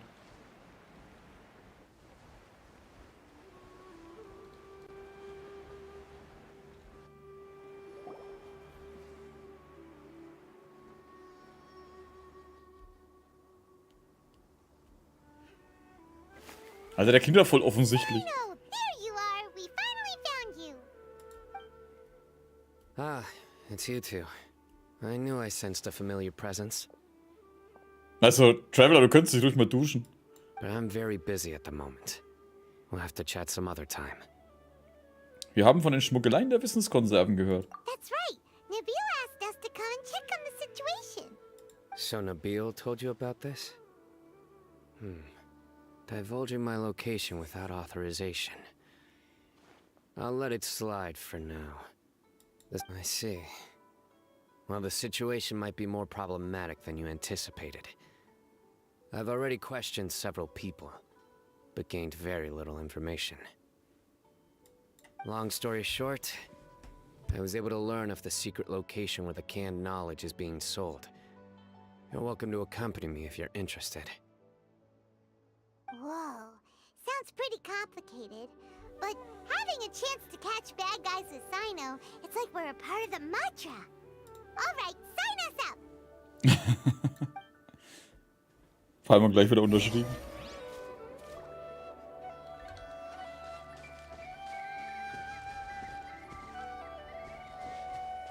Oh ja, ich sollte mal die Dinge wiederbeleben.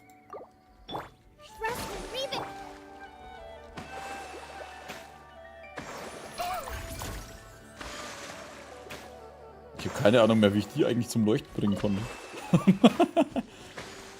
Ah ja, war das nicht hier damit?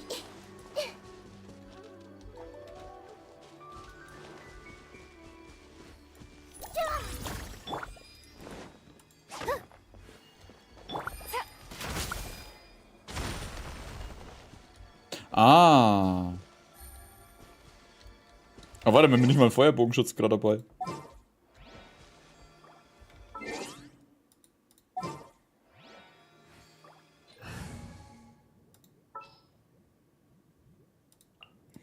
Are you going to hold a festival? What is the Und situation? die Elektro auch? Ne, manche gehen ja nicht speziell bloß.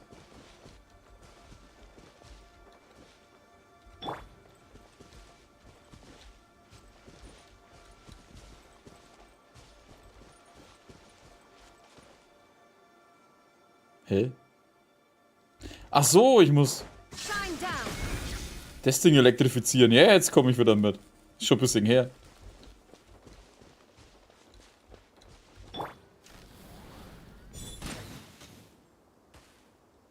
Waren da mehr? Da oben ist nur eins.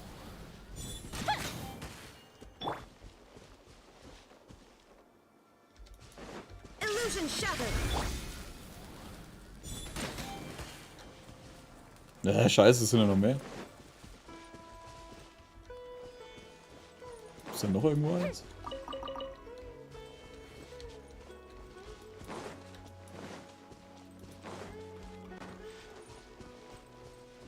Ah, da.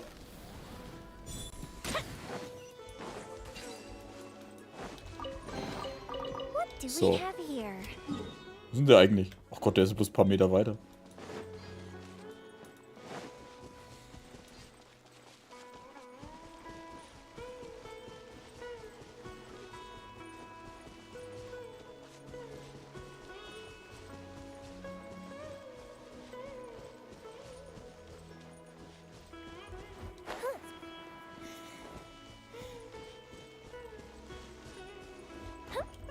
So, hoch mit ihr. Müssen wir wieder ein wenig öfter wechseln, ey. Ich habe eigentlich nur noch die Nahida genommen. Is this all you got? Seems even less than last time. What difference does it make? If you see something you like, buy it. If not, then keep walking. They've been cracking down on us lately, so we don't have much on hand. If you see something that catches your eye, then now's your chance. There's no telling when we'll have more. What does the academia think they're doing? All right, I'll take these here. Let me see what else you have. I don't see any real gems in this batch. It's all pretty ordinary stuff. Whatever, how much do I owe you? 150K. Show us the Mora, and you'll get the goods. Put the Mora down and your hands up. It's Sino! When's he ever gonna let up? Hey, forget the goods! Let's split! But don't forget the Mora! Dun dun! Not so fast! You can't escape with Paimon on the case! What is this? He's got backup now? Doesn't everyone say Sino works alone? I don't like the looks of this. Either way, it's gonna be a tough fight. Any ideas? Sag das doch nicht so laut. It's over. It's not like we're making a big cut anyway. I'm not losing my life here. Huh? Did they really just give up like that? Just like the others I've caught. They're not deep in the circle, just dealers at the bottom of the chain. All right. I have one question and one question only. Where did you get this canned knowledge? The pickup location is different every time. The boss tells us where it's gonna be and that's it. We don't get a say in it. He sends someone every 5 days to bring us the goods. And when is the next batch coming? I don't know. He's telling the truth. Honest.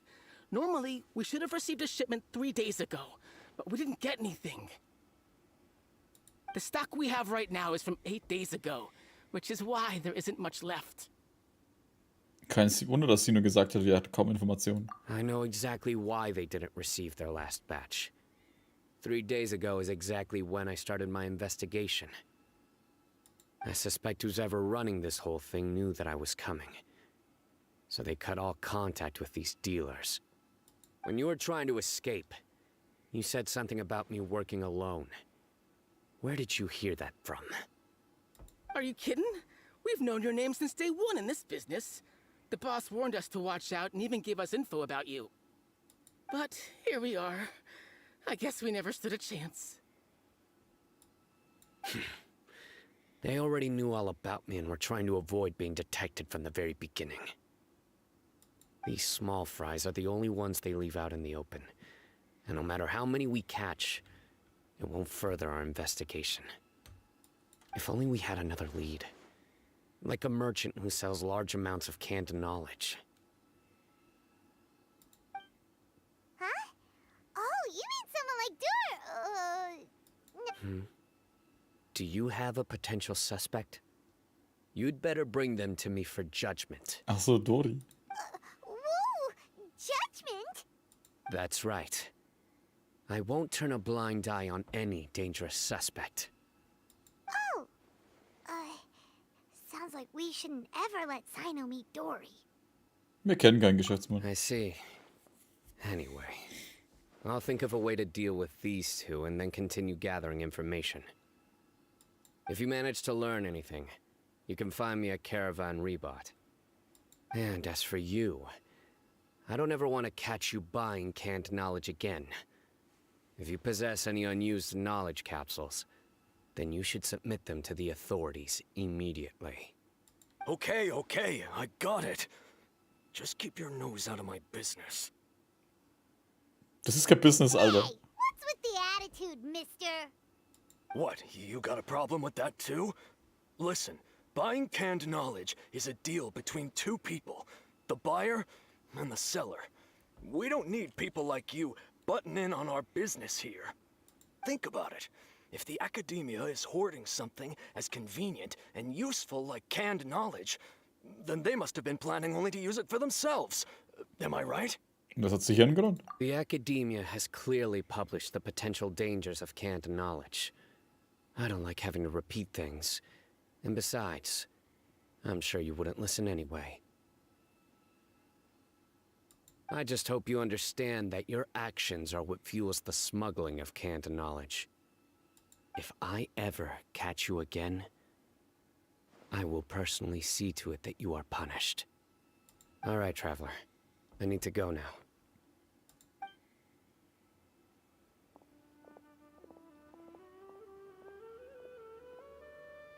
Ha! You think you can scare me? Traveler, why don't we go talk to Dory? She's got loads of connections and might be able to tell us something about all this. If Paimon remembers correctly, she's usually at the palace of Alcazar's array. Let's go! Alcazar's Array, was zur Hölle?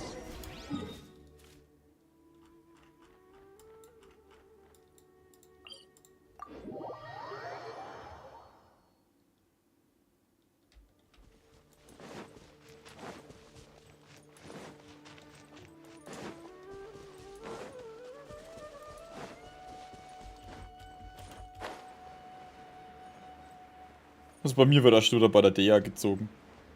Mal schauen, ob die jetzt dann beim nächsten Patch dann kommen bei 3.5.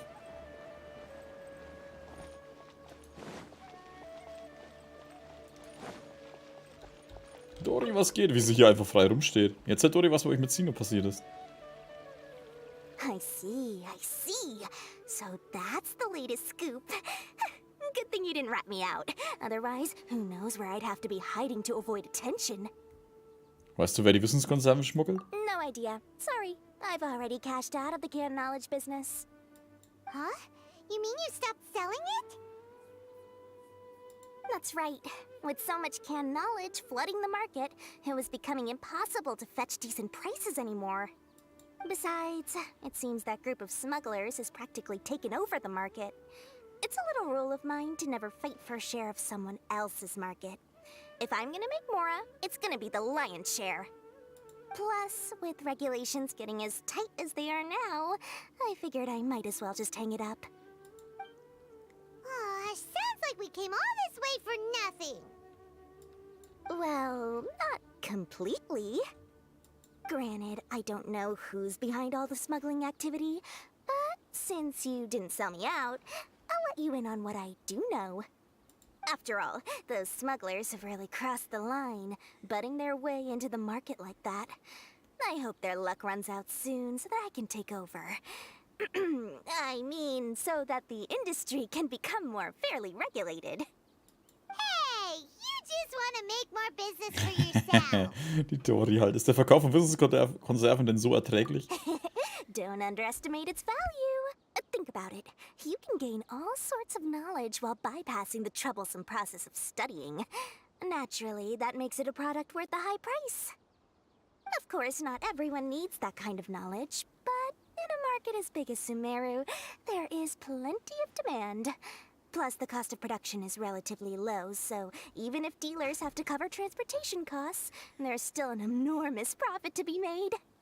Then why does the academia prohibit selling canned knowledge? Being able to gain complex knowledge and become a scholar with the snap of your fingers does sound like a dream, doesn't it? But everything in the world comes at a price, right? Gaining knowledge is a complicated process. It requires learning, thinking, and practice. Even when it comes to my own business, I have to go through a lot of preparation before I put anything out for sale. But with canned knowledge, one may simply skip all the hassle and get whatever they need to know immediately. That inherently leads to at least two potential problems. First, you'll accept the knowledge as factual without a second thought, and you'll find it very hard to forget. This means that if the knowledge is flawed, then it'll be very difficult to correct. And second, excess use of knowledge capsules over an extended time diminishes your ability to think. You'll end up becoming like a library that can only store knowledge. Oh, that does sound pretty dangerous. Traveler, you used canned knowledge before. Did you feel any negative effects? Nichts Besonderes. Of course, using it sparingly is not an issue, which is exactly why I used to sell it. It's just like how medicine can be used to cure diseases, but can also do harm when overused. It all comes down to balancing the right amount. Anyway, back to the point.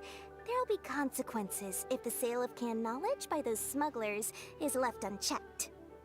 And what's worse, you're playing right into their hands by focusing only on the canned knowledge that's made its way into the market.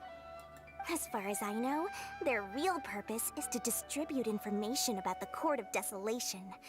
That's where the real business opportunity is. The Court of Desolation? What's that? A rumor has it that it's a site of ruins from the age of King Deshret. It's said that with the treasures inside, one can see beyond life and death. But any research of the ruins is strictly banned by the academia. Word on the street is that there'll be an auction taking place in the desert. They're auctioning rare canned knowledge, some of which is related to the Court of Desolation. Once I heard about the auction, I began to suspect that all the canned knowledge popping up on the market is just a diversion. I'd wager that their real target is the Court of Desolation. Warum wollen Sie die Wissenskonserven nutzen, um Informationen zu übermitteln? Because studying those ruins is not just a simple matter. It requires knowledge spanning several fields. So, if they're aiming to quickly assemble a research team, canned knowledge would be the best solution. As for the auction, chances are they're trying to attract and scout out anyone with interest or expertise on the subject. On the other hand, no one can say for sure that they will ever succeed in finding the Court of Desolation. So, they might as well just make a fortune while they're at it, by hyping up the related canned knowledge at the auction. Sounds to Paimon like we better head to the desert and see the auction. Who knows, we might find some leads there. That's right. And now that I've shared all that valuable info with you, it's time to introduce our limited edition desert travel kit. It comes complete with a map straight to the auction location. Ich habe schon damit gerechnet. As I said, I also have to make preparations before I sell things, right? Now, let me consider how much I should sell this for. I've got it! 500,000 mora per kit! That's quite the bargain. We'll even offer a 50% discount for little Paimon's travel kit. Only 250,000 mora. What? That's super expensive! No need to worry, little one. Sino's the one heading this investigation, isn't he? I'll be sure to bill all the expenses to him. All you'll need to do is tell him to go to the Merchants Guild and pay the bill once the mission is completed. Just, be sure to not send him directly here, though, okay? That would leave me completely in the open. I'm sure the General Mahamatra of the Academia would never leave any debt unpaid. And I can only imagine the funds he's allocated for investigations. Oh, maybe I should charge him more. We'd better get going. If Dory keeps at it, we'll be out of Mora. So, jetzt hat guten Abend, Master Jamie.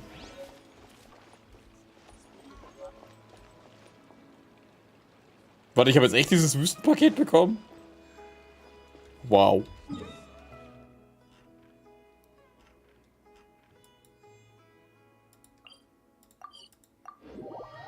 Wie sie das halt jetzt echt angenommen haben. Für 200, für 500.000 und 250.000.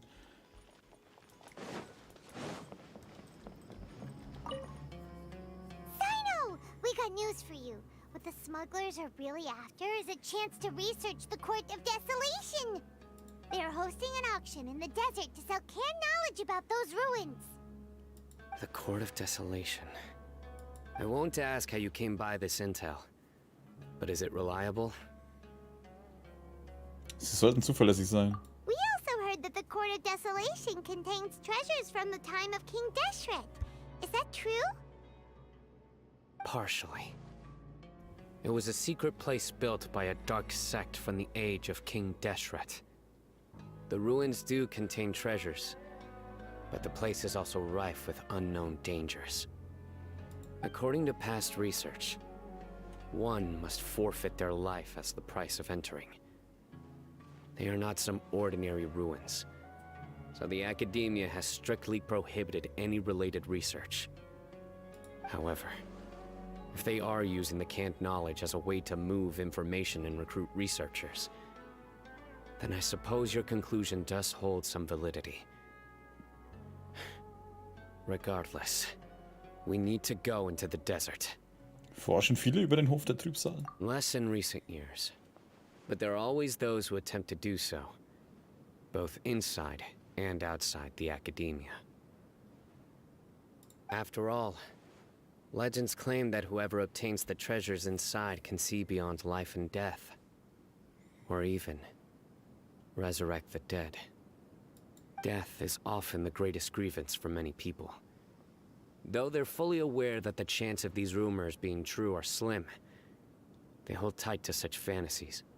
And that's why some continue to research it, regardless of it being a restricted subject. On top of that, it's hard to track the source of information contained in canned knowledge. Do you know where the auction is taking place? Den haben wir schon herausbekommen. Good. We'll go investigate. But before that, we'll have to get rid of these people tailing us. Huh? People tailing us? That's right. Let's begin to leave town and see what happens. I'm sure they'll reveal themselves as soon as we make a move. Don't worry. I'll make short work of them. That's Sino for ya. But we can lend a hand too, you know. Mir fällt gerade auf, Alter, es wäre auch doch eigentlich mal cool, wenn man Sino ohne den Helm sehen würde. Ach scheiße, ich habe ja gar kein Ding mehr.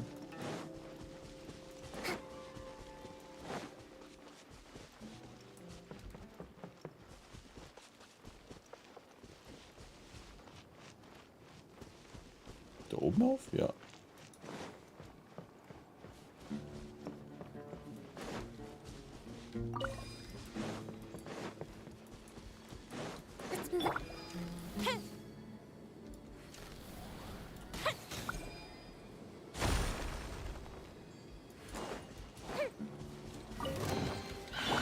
I see everything. There is no. The fuse is lit.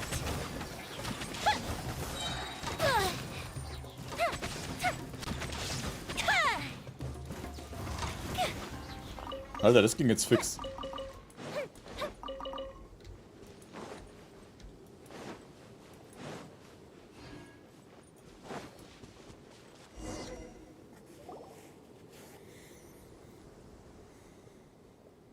Hold it right there. Heading to the desert, are we? I would think twice if I were you. Huh? Who are you? That doesn't matter. All you need to know is that someone wishes to inform you that it's not too late to turn back. You must be Sino. I've heard a lot about you. You've got quite a reputation. But this time you're in over your head. Unless you turn around right now, I'm afraid that even you won't return unscathed. Das traut ihr euch echt? Ihr seid echt doof. And as for you two, why bother sticking your noses in trouble that doesn't even concern you? Die unkontrollierte Ausbreitung der Wissenskonserven ist nicht gut. That's right. We won't just sit back and do nothing. Ha! Have you really thought it through? You're not just doing this for recognition, are you, Sino?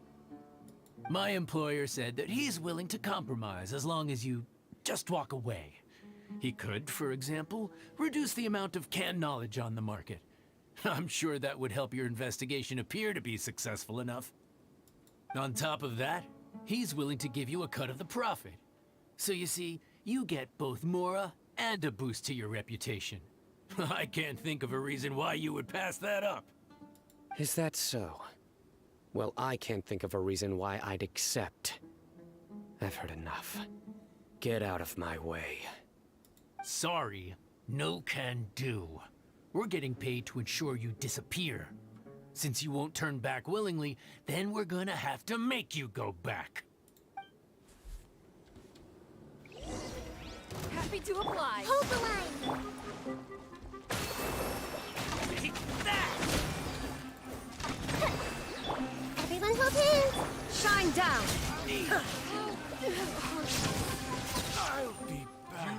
Oh, das wären dann noch mehr. The Temple of Wisdom. Fire hazard.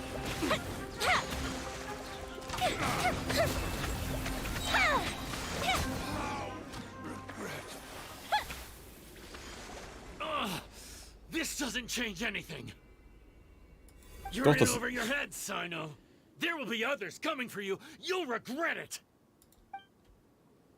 Let's get out of here. Das haben, glaube ich, die anderen 1000 Schatzjäger und Gegner auch erzählt und die sind auch irgendwie alles bloß weggerannt. Bist du nicht hinterher? No need. Even if we apprehend them, there'll be little information to gain.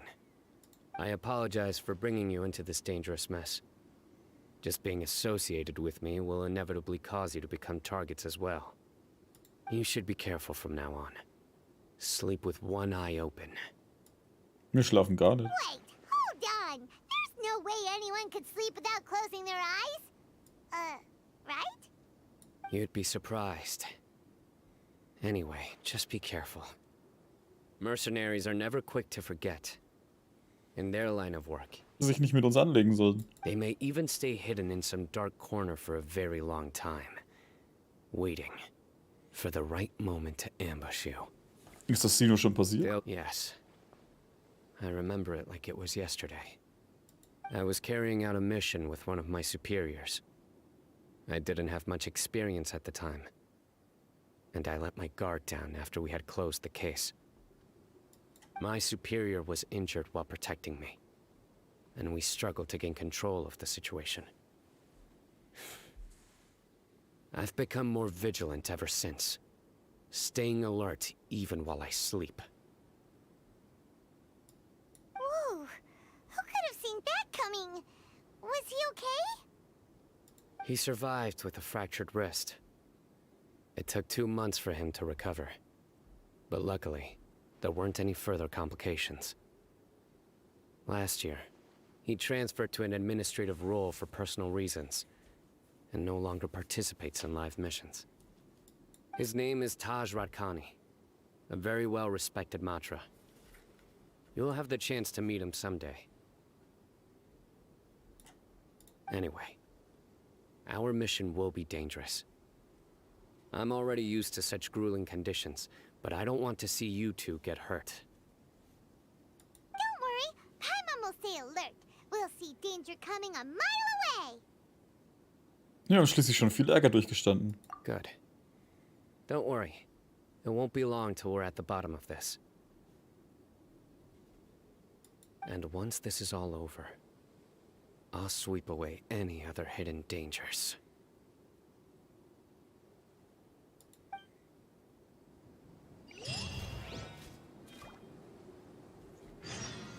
Okay, geht zum Ort der Wüstenauktion.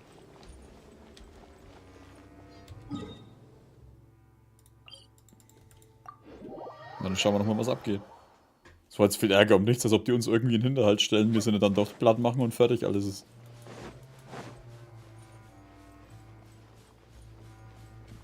Du, du, du, du, du, du, du.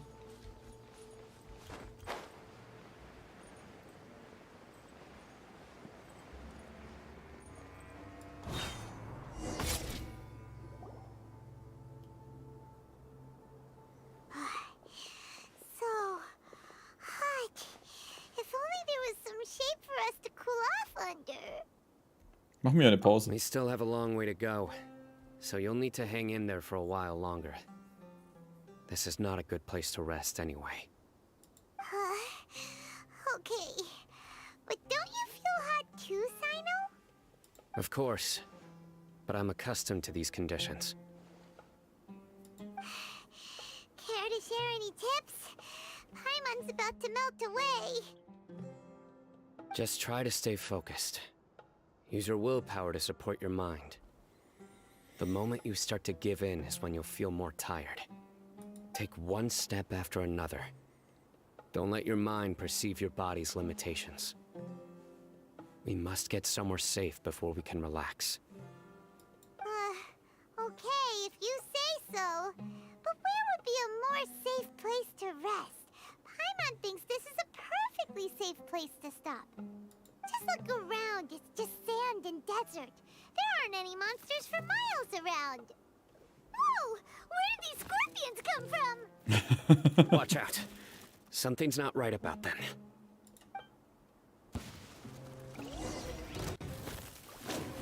Illusion shattered. I see everything. The fuse is lit. Oh. Tot. Whew. Well, Paimon really didn't expect to see those here. Das ging schnell. Those weren't just normal scorpions. See? There are marked numbers on their pincers. They were raised by someone. Du meinst also... Someone doesn't want us to show up at the auction. These scorpions were sent to keep us away. We are surrounded by desert as far as the eye can see. If we were killed out here, nobody would ever know. This place is super dangerous. Good thing we didn't let our guard down. Something's not right. There are no roads in the desert, so how could they know where we are? Stay still. Du willst mir doch nicht erzählen, dass es niemandem auffällt. Here's the answer. It must have planted this on you. A miniature tracking device made by the Ksharwar. They can use this to discern your approximate location.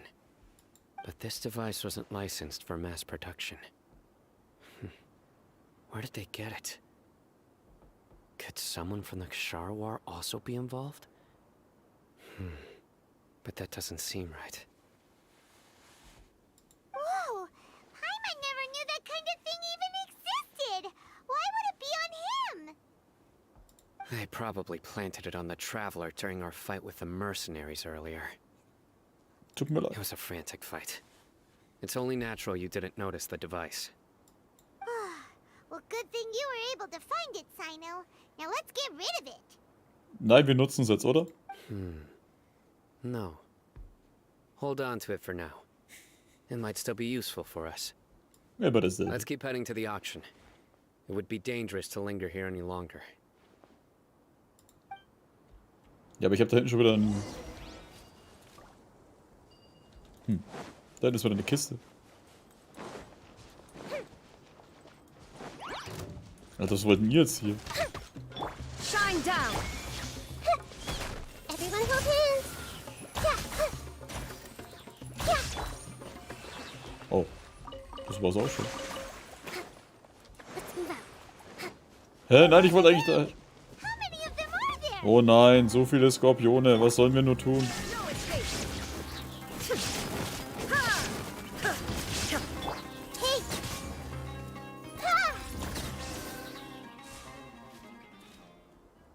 Ups.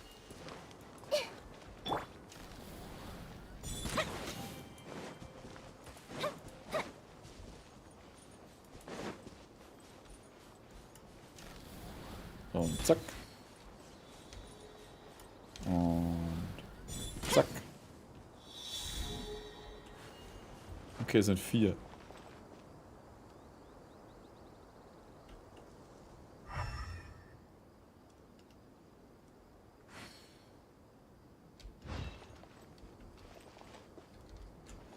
Dann eher da... Ne, da unten habe ich auch schon. Den da hinten habe ich.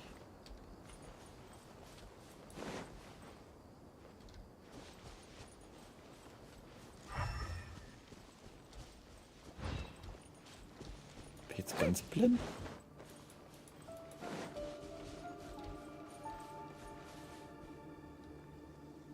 Warte mal, da ist ein Sand. Was ist da drunter? Brauche ich Wind, oder? Fuck.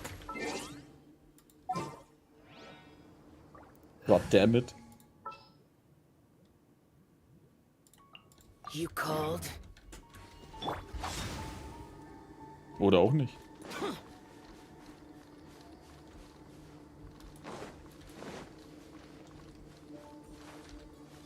Oh, da hinten, Alter, wie ich es voll übersehen habe. Und natürlich habe ich jetzt auch meinen Feuercharakter ausgewechselt. Juhu.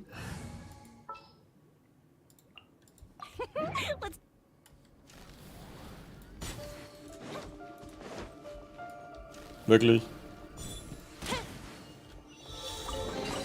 Ich meine, ist eh nichts Gescheites drin, aber trotzdem. Oh, wir müssen ja eh daher. Oh, ist das die Auktion? Das sind ja lauter Wissenskonserven. Einfach so nirgendwo. Da stand nicht mal wer. Weird. Is this where the auction is? Nicht ein Mensch zu sehen. Yeah, not a single soul. Maybe they're on break right now or something. We didn't waste any time getting here after we defeated those mercenaries. They shouldn't have been able to give any warning of our arrival. But even so, they still knew we were coming. Someone here must have been watching the tracker and warned everyone to clear out. Aw, what should we do now? We searched the area. They couldn't have moved all the knowledge capsules so quickly. There might still be something left for us to find. All right, let's take a good look around the area. Untersuchen. Gewöhnliches Wissen aus den Wissenskonserven scheint nicht mit dem Hof der Trübsal zu tun zu haben. Jetzt sich eine große Menge von Wissenskonserven angesammelt, die ausreichen, um eine extra große Menge im Monat zum Marktpreis zu erhalten. Oh, was ist da oben?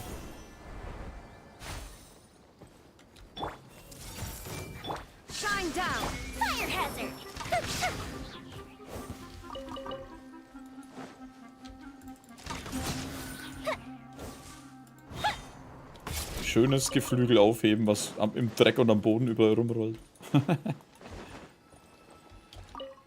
Die verstreuten Fußabdrücke sind nicht vollständig von Sand begraben worden, aber es ist unmöglich, anhand der Fußabdrücke über die Fluchtrichtung der Händler zu spekulieren. Das Packtier trinkt gemächlich Wasser und scheint davon völlig unbeeindruckt zu sein. Did you find anything? No, nothing in particular. Das sind alles herkömmliche Wissenskonserven. It's possible there weren't many knowledge capsules containing info about the Court of Desolation, so they carried those off. But don't worry. I have another idea. You two start heading back the way we came. I will remain hidden here. Come back and meet me here after some time has passed. I'm sure something will come up by then. Kein Wunder, dass ich den Positionsgeber behalten sollte. They packed up in a hurry and didn't have time to carry off all their goods. They won't just leave them here. Once they think we've left the premises, they'll be back to pick up their belongings. We just need to make sure the tracker goes far enough from here to make them assume that it's safe to come back. Oh, Paimon gets it. We'll lure them out because they'll think we've left. Okay, we'll start heading away and leave this place to you. Yes, and don't worry. If they dare to return, I'll make sure they stay. Okay. Oder kann ich oben den Ding gleich fertig machen? Ach nee, der ist wahrscheinlich ganz oben, ne? Bäh.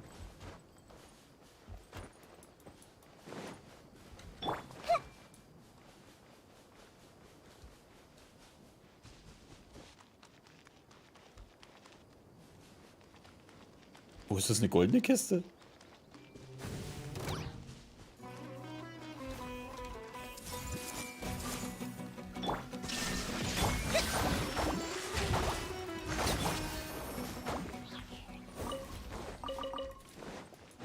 Fleisch einsammeln.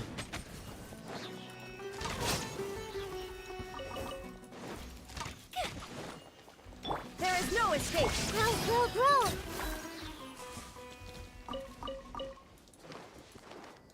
Ach so, das ist so eine Kiste, eine grüne.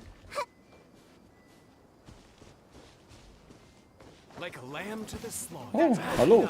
Illusion shattered. Torn to oblivion.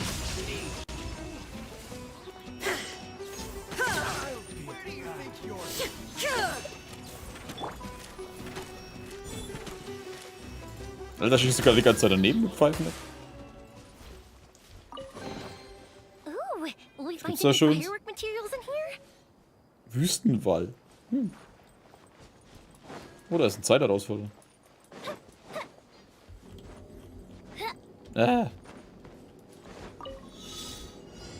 Oh.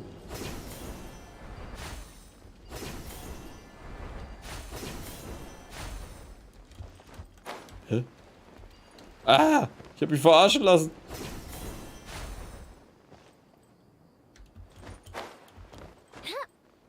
Huh?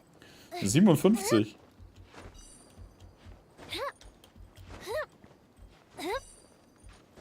Und guten Abend, Wraith Knight.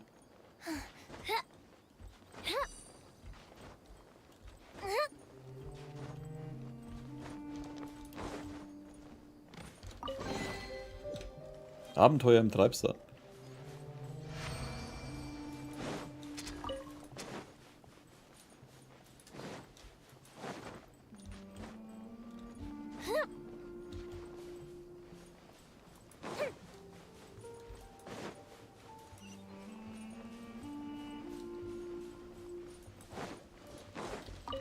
So, jetzt ist das Ding auch ja nicht mal aktiviert.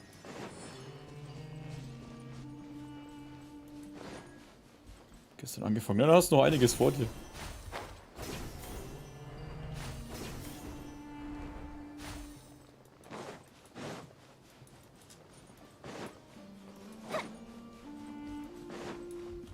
Up and away. Ach, da unten in die Oase soll ich.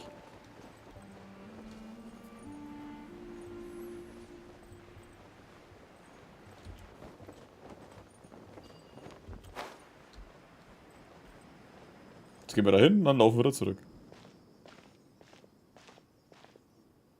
Oder die greifen uns hier an.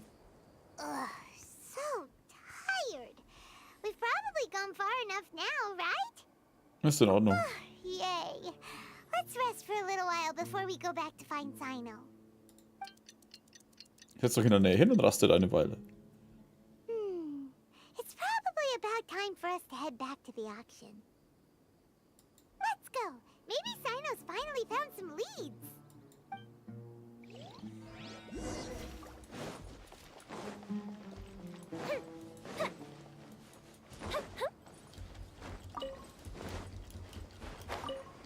Ah, fuck, beim anderen. Ich muss für die ganzen verdammten Weg wieder zurückgehen. Machen wir ein Portemonnaie so, dann können wir hinfliegen. Da.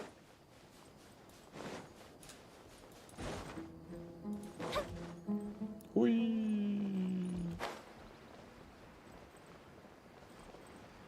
Mal schauen, wen er jetzt gefangen hat.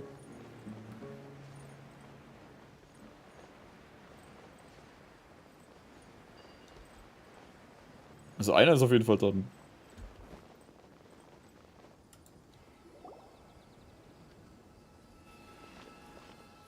Oh, looks like Sino caught someone. So you're the bad guy behind all this, aren't ya? All right, tell Paimon everything you know. Ist er genau wichtig? Paimon. I didn't act immediately when he showed up. Rather, I laid low and observed for a while instead. He is not the primary instigator, but he is most likely one of the more important dealers here. Am I right? Yes, impressive. You certainly live up to your reputation, Sino.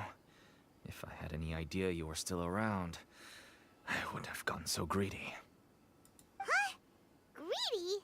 What do you mean by that? Once everyone knew you were coming, all the canned knowledge dealers abandoned their goods and fled at once. Obviously, there wasn't time to pack up everything. Since all the goods were just left here unsupervised, I thought I'd use the opportunity to come back and take what I could.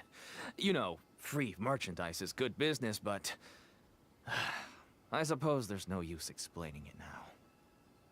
You must know who's manufacturing and selling the canned knowledge, correct? Will you tell us willingly? Or do I need to make you talk? No, I'll talk. But before that, perhaps we can take the conversation elsewhere? If we stay here, chances are that someone will see me with you. That would put both me and my family in danger. All right. Where do you suggest we go? How about my home in Aru village? It should be safe there. Fine. Let's head out. You can throw away the tracker now, traveler. Listen, buddy, you better not try to trick us. Come on now. Do you really think I'd try to pull anything under Sino's watch?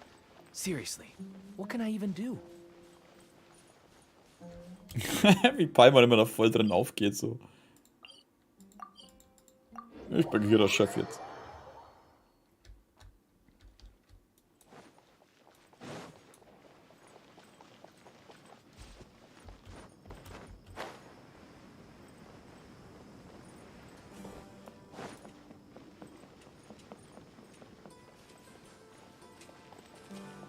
Zack. Simin. Ach so. Dad, you're back. Nicht mehr lang. Oh, we have guests? Hi there. This is my daughter, Simin. She can be a little shy of strangers. Why don't you run along now, dear? Dad needs to talk with our guests. Oh, okay.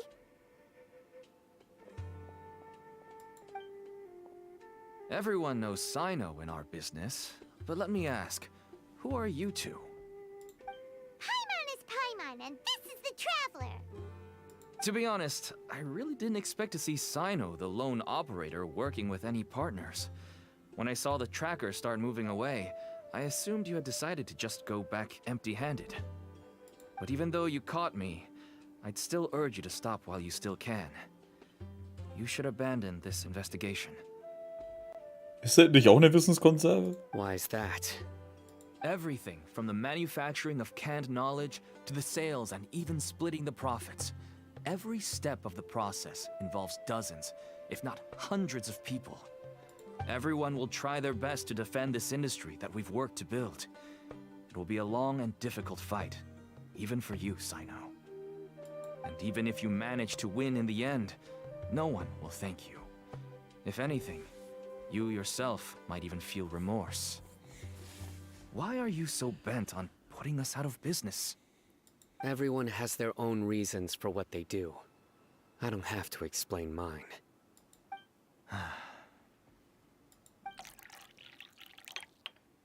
Here's some tea, Dad. And for the guests, too.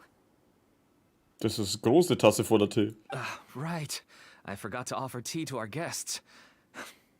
Thank you. Don't mention it. And, I should tell you that our tea tastes kind of bitter, but I put some sugar in to make it a little tastier. That's my girl. Do we still have any sugar left? If not, I'll buy some more next time. Yes, we do. Okay. I'm gonna go have a rest now. Didn't you say that everyone's in it for the massive profits? That sure doesn't seem to be the case for you. Actually, that's what I wanted to talk to you about.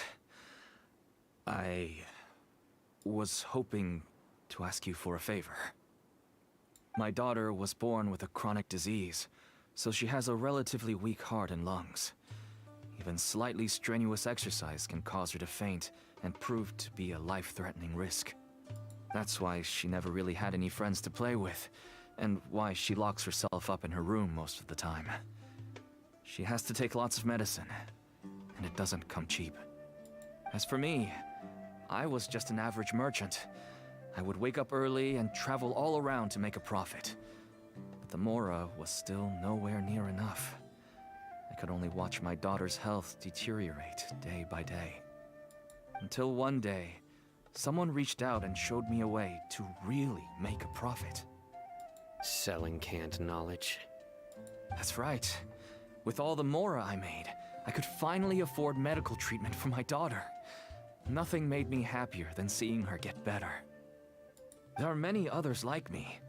Smuggling canned knowledge might seem like an unforgivable crime to you, but to us, it's a means of survival. I wanted to tell you all this so that maybe you could understand and change your mind. Please, stay out of this, Sino. Give us a way to survive. Oh no. That means that if we prevent the sale of canned knowledge, his daughter will... I must get to the truth. I can find someone to help treat your child, but I cannot turn a blind eye to the smuggling. These are two completely different issues. I somehow knew you would say that. But having your word to help my daughter is enough for me. Since you insist on continuing the investigation, you should have a look around the back of my home. You'll find some goods I received just recently. I think everything will become clear to you once you see them. Gute Nacht, Pieps. Zieh nur in das Haus. Whoa. Look at all of this. Vor allem halt einfach so hingeschmissen. Yes. All neatly packed away and organized in boxes. To think that this is only one dealer's worth. Small producers couldn't possibly support such a large quantity of goods. Could the academia have a hand in this? But such a volume of goods wouldn't be able to slip through inspection. Huh?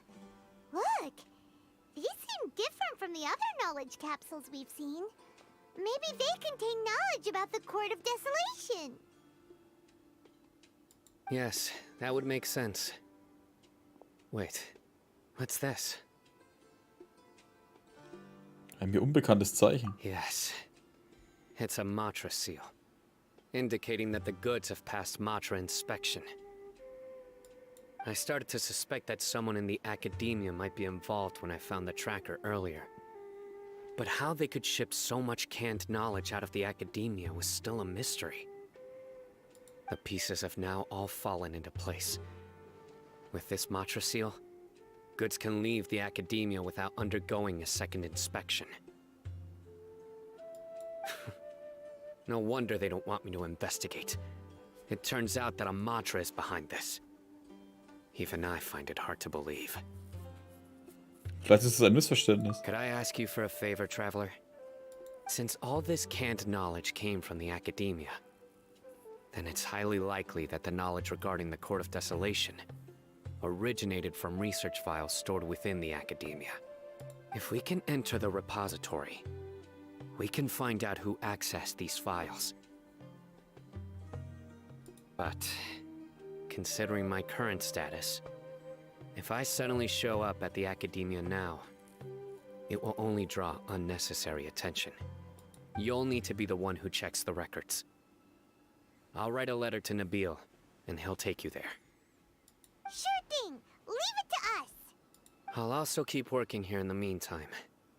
Although our leads are all currently pointing to someone within the academia, it's obvious that they also have power outside of it. We can get more information on other dealers from Bahari. I'll stay here and make some preparations. You can come find me anytime if you uncover more info.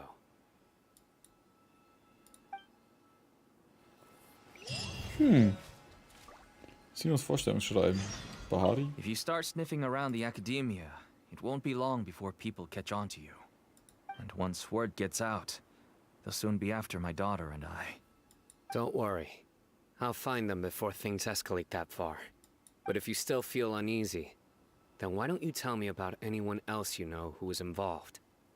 The more information I have, the safer you will be. All right.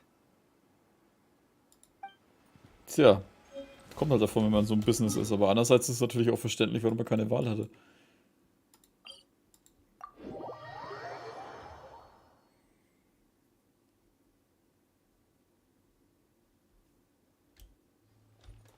Auf, auf, auf. Ich bin der Arkon, ich darf da so oder so rein. Sid. Ich hätte jetzt fast Shit gelesen. Scheiße. Hä? Da. Hello, we meet again. Alter, ein Betttuch hat mehr Persönlichkeit wie du. Have you managed to find Sino?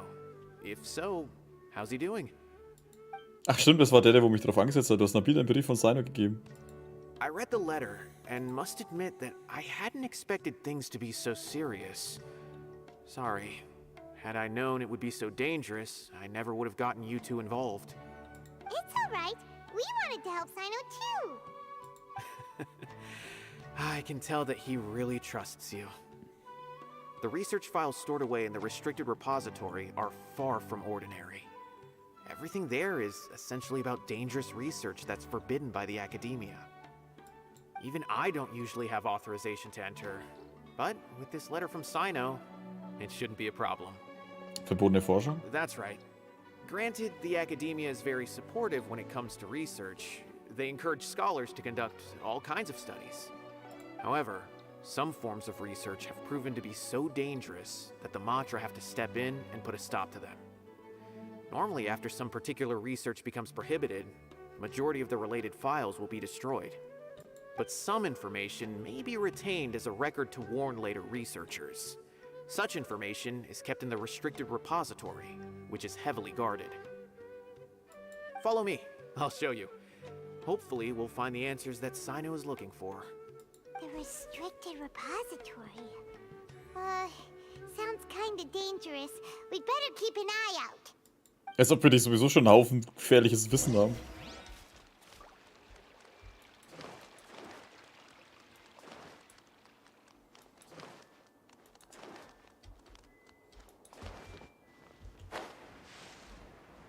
Archivar. Was los? Schnurrbart. Nabil hat dem Archivar die Situation erklärt. Okay, I understand. Since Sino is vouching for you, I suppose we can trust you. You may browse the information regarding the Court of Desolation. Ask me if you have any questions. But I'd suggest avoiding any other research files. Sometimes the less you know, the better. Nachdem Mutabaya die Vorrichtung aktiviert hat, erscheint eine Geheimtür an der Wand. Oh.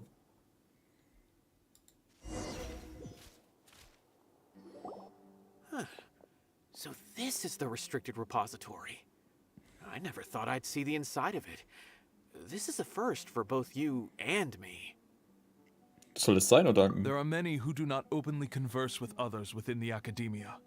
But even so, there are very few who I feel could be trusted with a real secret. Sino happens to be one of them. Even though he's no longer in the academia, I still trust him. And that goes for anyone he trusts as well. The files are over there. Just make it quick.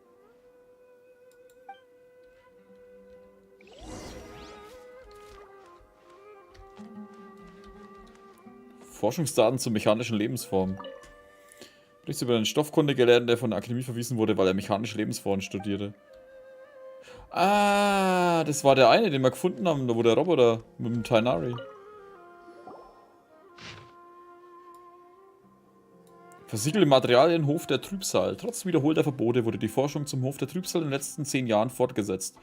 Die Forschung zur Geschichte des Hofs der Trübsal ist in 3 Hauptphasen unterteilt: dokumentarische Forschung, Untersuchung und Fanatismus. Die frühe Phase der Forschung ist die relativ einfache dokumentarische Forschung mit geringeren Gefahren. Die Erlebnisse der Forschungsphasen zeigen, dass im Hof der Trübsal Schätze verborgen sein können, die mit Leben und Tod zu tun haben. Hier kommt auch das Gerücht über die Auferstehung der Toten auf. Was folgt, ist eine langwierige Untersuchungsphase, da alle Dokumente zum Standort des Hofs der Trübsal vage sind, wurde er bisher noch nicht gefunden. Zahlreiche Forscher haben mit dem großen Aufwand nach dem Hof gesucht, aber sie haben nur einige wenige verbliebene Steintafeln gefunden, auf denen es geschrieben wurde: Der Eintritt in den Hof der Trübsal kostet das Leben. Schnell kristallisierte sich 2 unterschiedliche Interpretationen des Satzes heraus. Einige glaubten, das kostet das Leben und der Schlüssel zum Eintritt in den Hof der Trübsal sei, während andere behaupten, dass dies die Bedingung für das Erscheinen des Hofs der Trübsal sei. Da der Hof der Trübsal nie entdeckt wurde, wurden die letzten Ansichten allmählich allgemein anerkannt. Infolgedessen wurden die vielen Forscher in kürzester Zeit so wahnsinnig, dass sie ihr eigenes Leben opferten in der Hoffnung, dass der Hof der Trübsal erscheinen würde. Da die einschlägigen Forschungen somit immer bedrohlicher wurden, unterlagen sie schließlich einer eindeutigen Verbot. Aber auch danach setzte der große Menge Gelehrten der Akademie ihre Forschung im Geheimen fort. Erst nach dem Verhaften von 7 Gelehrten, darunter auch Murtada Radkani, kam die Forschung zum Hof der Trübsal erneut zum Erliegen. Whoa, there's a lot to read here. Have you found anything yet? Murtada Radkani? Dieser Name des Forschers scheint irgendwie vertraut. Huh. It reminds Paimon of Sino's former partner. His former partner? That would be Taj Radkani. But you're not far off. Murtada Radkani was Taj's only son. What? Taj's son went to prison for researching the Court of Desolation? Why do you sound so surprised? You're a Matra, aren't you? It's just that they arrested him in secret, so it was never publicly known. All I knew was that Taj's son was taken to prison. It's not just me. I bet even Sino didn't know about it. Können wir Murtada besuchen? No. Unfortunately, there isn't. He took his own life not long after he went to prison. You've heard about Taj, right? I know Nabil has. Every Matra knows him. I would say he's probably pushing 50 this year, which makes him one of the most experienced Matra. He is a man of integrity and honesty, and has made countless achievements. His reputation goes back a long way now. He used to be Sino's only partner. Taj is also skilled with the polearm, so the two of them used to practice together when they weren't out on a mission. Ah, right. I heard Sino mention that before. But one day, Taj suddenly decided to retire from active duty and transfer to an administrative position. I wonder if it had anything to do with the Murtada incident. Taj was already very well known by the time Murtada was born. So when Murtada came to study at the academia, everyone had high expectations of him. He had to face a lot of pressure. Then he had an unpleasant dispute with his father, but they were eventually able to work things out. Not long after they had reconciled, Murtada was caught studying the Court of Desolation. Taj arrested his son and put him behind bars. He begged for leniency, but Taj wouldn't agree. Shortly after, Murtada slit his own throat with the pieces of a broken bowl. By the time Taj arrived at the scene, it was already too late. He never had a last chance to see his son. Since then, Taj has been periodically coming to the repository. He'll hold the files from his son's research with a remorseful look on his face. I guess that's why he chose to move to administrative work. I had no idea that happened. That must be really hard for Taj. I've never heard him mention that to anyone. That's awful. Paimon feels terrible now. Are you okay, traveler? Hat Taj Mutadas Forschung gelesen? Wait, don't tell me you're starting to suspect Taj now. Impossible. Taj would never do that. I mean, yes, he does have a big reputation and has access to such research, but this is Taj we're talking about. He would never do anything against regulations. Never. But if you claim that the canned knowledge was originating from the academia, then Taj is indeed a suspect. Weil das vor seinem Sohn weiter nutzen wollte, beziehungsweise die Forschung weitertreiben wollte. Because he was the only one who could have recently gone through research files about the Court of Desolation. There are so many files about those ruins that it would be difficult to restart any research, since the 7 original researchers were put behind bars. It's hard enough just trying to make sense of these files. However, if the files were made into canned knowledge, they could be understood immediately. By doing so, one could restart the research outside the academia without anyone ever noticing. But even so... According to the legends, the treasures inside the Court of Desolation could allow someone to see beyond life and death. Or even bring the dead back to life, right? Though I don't really believe Taj would ever try to do something like that. I'm just telling you what I know. It's the job of the Matra to find the truth and track down criminals. Do you have any questions? If not, it'd be best if you would leave now. Paimon's kinda confused. What should we do from here? Wir sollten uns noch mal woanders umhören. Oh, now that I think about it, Sino suspected that the canned knowledge was coming from within the academia, right? There's no way so many boxes could ever get through without drawing any attention. Maybe we could try asking people around the gate of the academia and see what we can find. Don't worry, Taj. I won't let your reputation be tarnished. Alrighty then, let's go ask around. Und am Ende ist es dann doch. Dann ist nichts mehr mit reinwaschen. Anlage zur Interpretation vertraulicher Dokumente.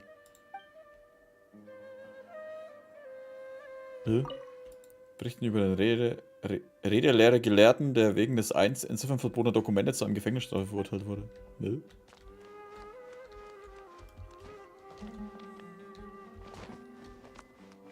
Okay, es waren bloß die 2 Dinge. Ich will noch mehr Verbotenes wissen.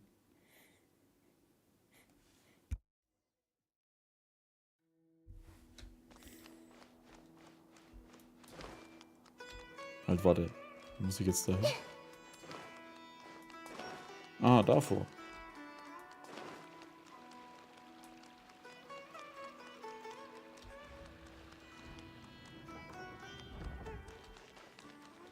Hey, du da.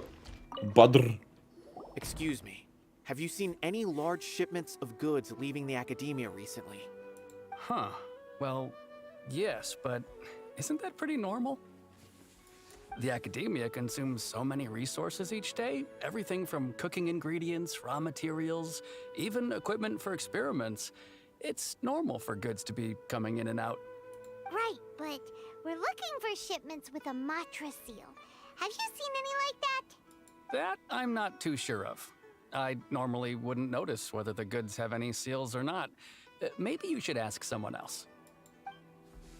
Tja, nutzloser Cäsar-Kill. Mit seinem komischen Blumenkranz am Kopf. Nee, Blätterkranz? Blätterkranz. So, was mit dir? Passt du wenigstens auf? Du hast das ein verdammter Excuse Job. me. Have you seen any large shipments of goods leaving the academia recently? No, not that I'm aware of. Perhaps you could ask someone else? Wow. Danke für nix.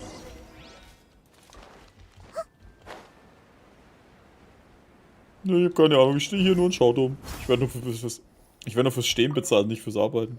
Excuse me. Have you seen any large shipments of goods leaving the academia recently? Huh? Why do you ask? Weil ich's wissen will. I'm just checking to ensure nothing unusual has happened. Well, I can't say it's unusual, but I did notice something. There's a Kashar researcher who's been making frequent shipments recently. Dozen of large boxes each time, if not more. When I asked him about it, he said they just contained a bunch of old worn-out machines. The Kashar used to often sell scrap machines to traveling merchants, so I didn't really think anything of it. But he's been making a lot of shipments lately. There weren't ever so many outdated machines before. And you didn't find that suspicious? Why didn't you report it for inspection? Well, the boxes were stamped with a Matra seal. Why should I bother? Of course, I did start to wonder about the seal once, thinking that maybe they forged it or something. But a man named Taj came here and told me that he'd already inspected the goods personally and ordered me to leave the researcher alone. I couldn't question his word, could I? Possible. There must be some sort of mistake. There's no way Taj would ever... Beruhig dich bitte. No, I won't believe it. Taj is an honorable man. Someone must be trying to frame him. Wait, I know another Matra who works with Taj. I can ask him to let us speak with Taj. Taj. Wie geht's dir? Mir geht's gut. Na, bist weggegangen und kurz darauf mit jemandem zurückgekehrt. As I've already told you, I don't have any way to contact Taj. A few Eremites showed up looking for Taj yesterday, and he met with them in his office. I was standing outside of the door, and I vaguely heard them say, "Found it." Before I realized it, the door opened, and Taj left with the group of them. I noticed that he had also changed into Eremite attire. But Taj didn't come to work today, so I've also started to feel a little concerned about the whole thing. If you'd like to speak with him, maybe you can try visiting his home. He lives just on the outskirts of Sumeru City. A group of Eremites? Could Taj really be the one making all the canned knowledge? No way. Taj is just like Sino. They're considered heroes among the Matra. There is no way that he would... Wir sollten zuerst zu Taj Haus gehen. Fine. Looks like there's no other choice. Buhuhu. Don't let it get to you just yet. We'll get to the bottom of this once and for all. Und lass mich raten, sein ganzes Haus ist dann voller Forschungszeug.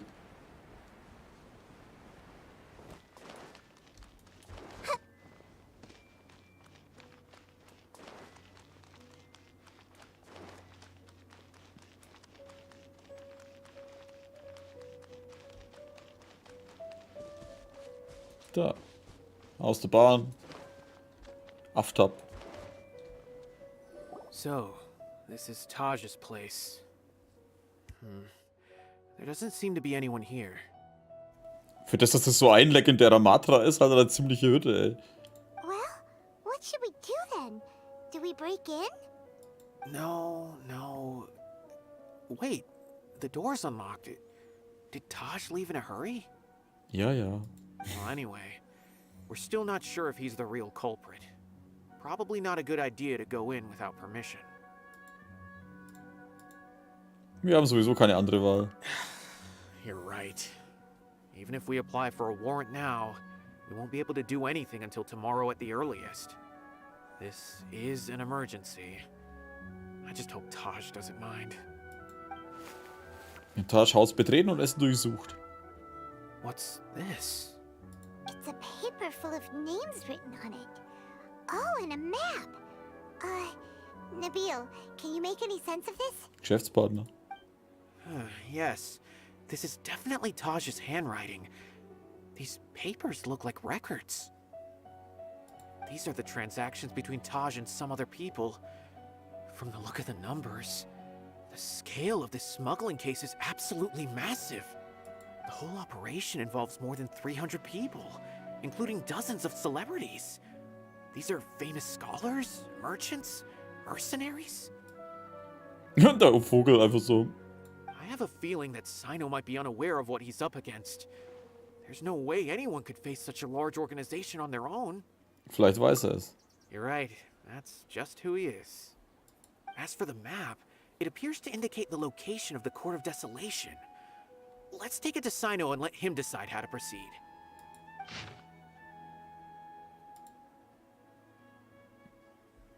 Bist du oben vor dem Tempel neben der Straße? If Taj really has turned on his honor and committed these terrible acts, then I suspect that he might already be at the Court of Desolation as we speak. I don't want to suspect him, but I also don't know him very well. Maybe Sino will know what to do. All right, we'll give these to Sino and see. Let's go. Yeah. So. Sino, da unten. Also das müsste dann hier sein? Nee. Da oben. Ja, da ist es in der Nähe. Hier ist es.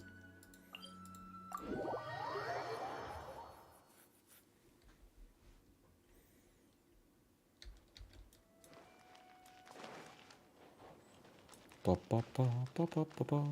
Upp, upp.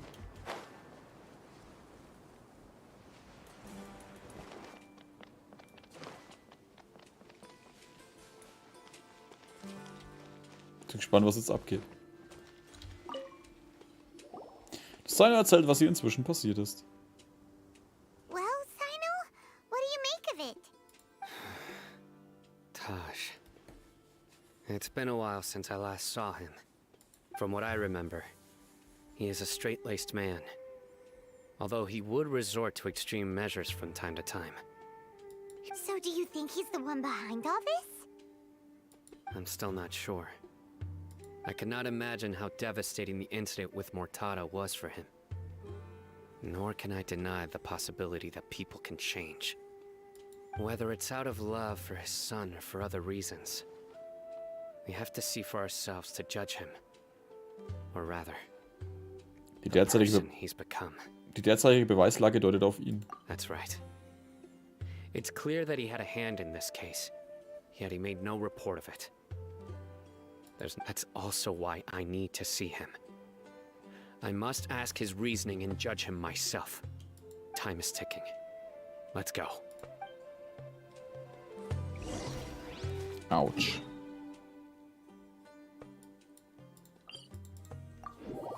Schauen, dass wir von da oben rüberfliegen können vielleicht. Oh, ist echt so verdammt hoch.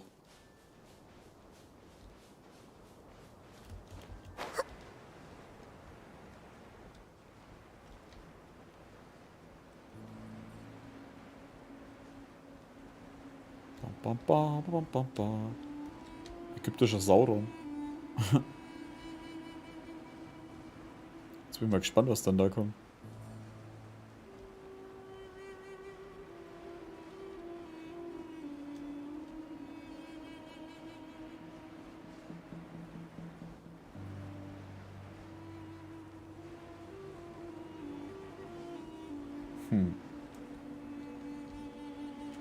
Bum, bum, bum, bum, bum, bum, bum.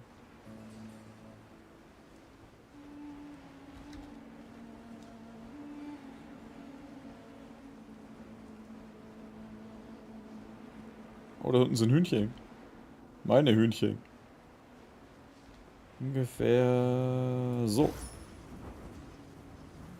Fuck, zu weit. I see everything. There is no escape.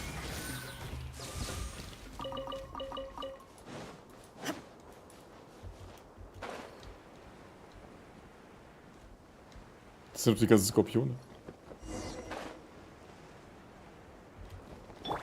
Hey! Fuse is lit! Schön das Fleisch wieder einkassieren.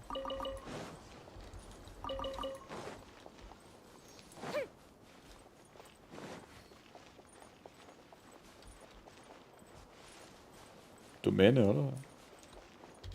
Hof der Trübsal. Let's go.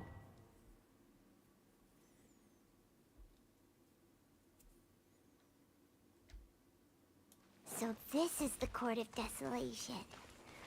Are there really any treasures buried here? Oh, Paimon's kinda nervous. Could it be dangerous? Don't worry. You'll be safe with me. Das sollte man nicht brauchen.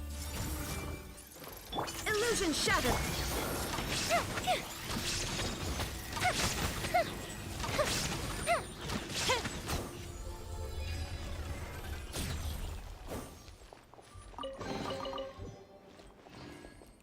Oh, was ist da drin? Ist das eine Tür?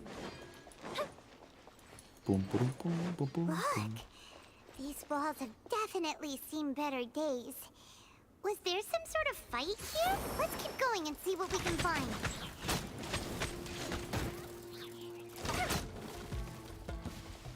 Oh, kein Fleisch? Sondern der Käse.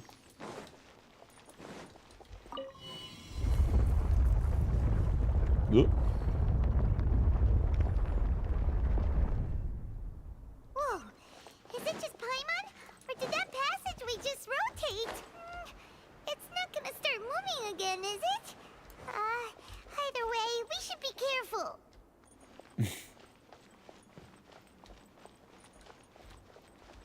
Allow me. There is no escape.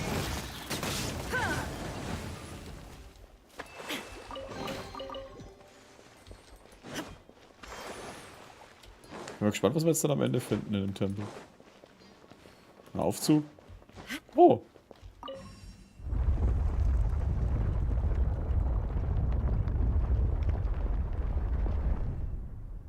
A passage! Hopefully that's our way in.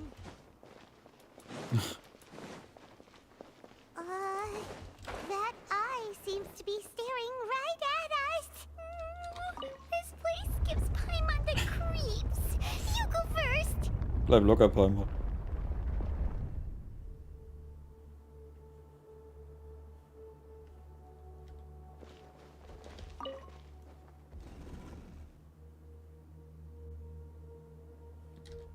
Achso, und jetzt nochmal drehen. Yeah. Achso, ja stimmt, ich muss ja die unsichtbaren Treppen nehmen.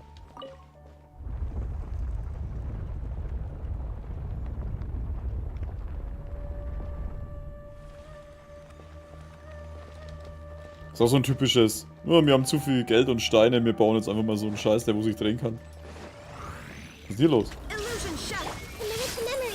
Fire hazard.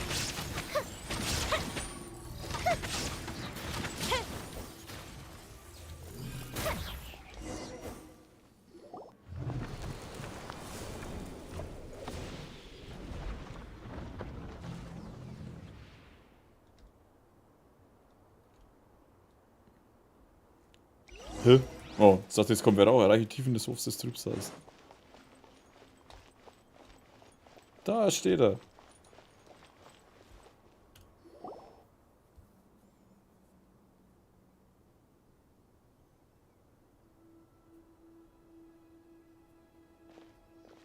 Taj. Ah, Sino. It's been some time since I've seen you last. I trust you are doing well. Seeing that you've made it all the way here, you must be on the cusp of wrapping up your investigation, I presume. Even faster than I expected. Is it because you have some new partners now? That's right. This case is nearly closed. But the most important answer still eludes me. Was it all your doing? Smuggling the canned knowledge? The research of the Court of Desolation? Yes, it was me. Then explain why. That's the difficult part. Let's just say I've changed. I've become a selfish coward who only wants to pursue his own interests. I find that hard to believe. Oh, really? Way I see it, every person will end up like me sooner or later. When you're young, you press forward, unattached, living solely for the justice in your heart. But as you begin to age, you start to become more cautious. You know many things are wrong, but still turn a blind eye to them. I was the same. I never questioned my actions until Murtada died. I could feel the justice that I once strived to uphold slowly crumbling in my heart.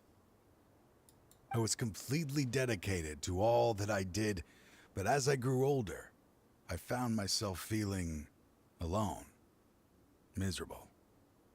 Can you imagine what it feels like to not have the will to live, but not be able to die?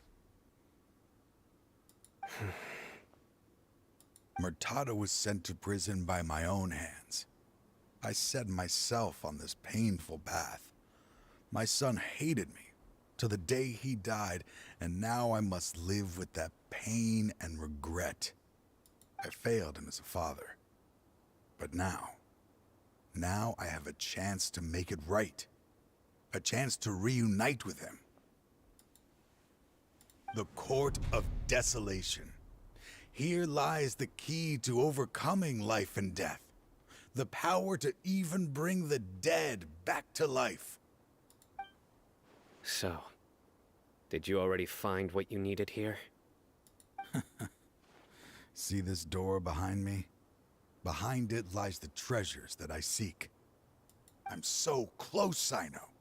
If only you hadn't arrived now, I could already have... Enough conjecture. What has happened is already part of the past. You cannot bring the dead back to life. In the end, the treasures you seek are nothing but myths and legend. Since you're so sure, why don't you just let me open the door and see then? No. I sense danger behind that door. There will be dire consequences the moment you open it. I beg you, as an old partner, can you let me fulfill my last wish just this once? Surely you get it by now. Doing your job without mercy will only drive people away from you. I'm the prime example. I don't overthink things. If there is only one way for me to defend my principles, then that is the path I will take. Seems there's no convincing you. All right then. Let's see if your polearm skills have improved at all.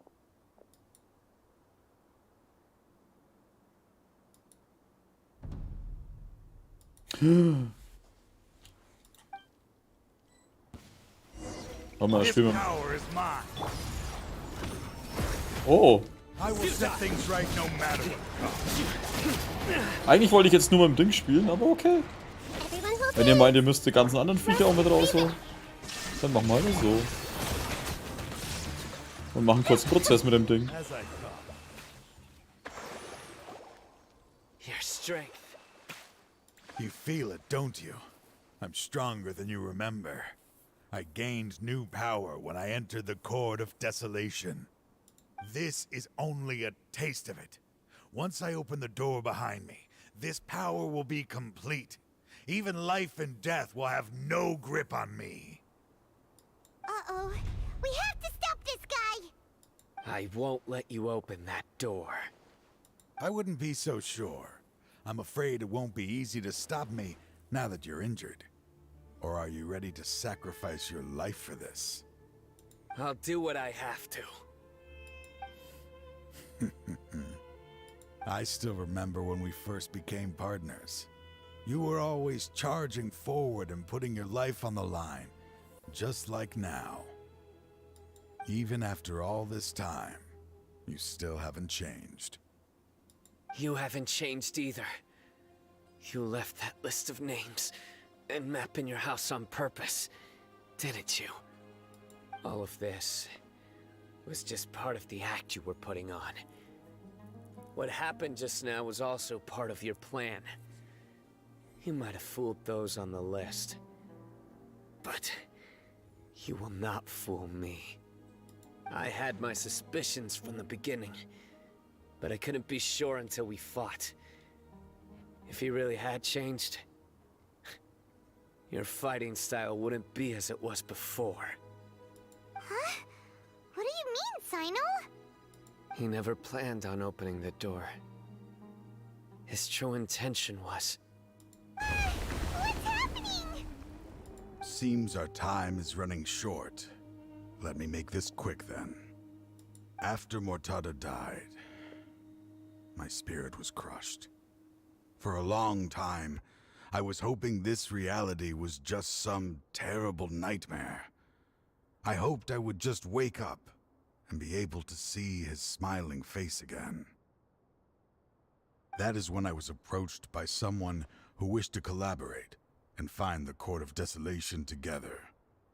I did some investigation of my own and discovered they were part of a massive organization. People from every walk of life are involved. They are relentless in their search, pouring countless mora into secret research, even sacrificing lives in hopes that the Court of Desolation would appear. No wonder banning the research wasn't enough. A full-scale operation was already in motion. I'm a flesh and blood human like anyone else, so I obviously hesitated and considered it.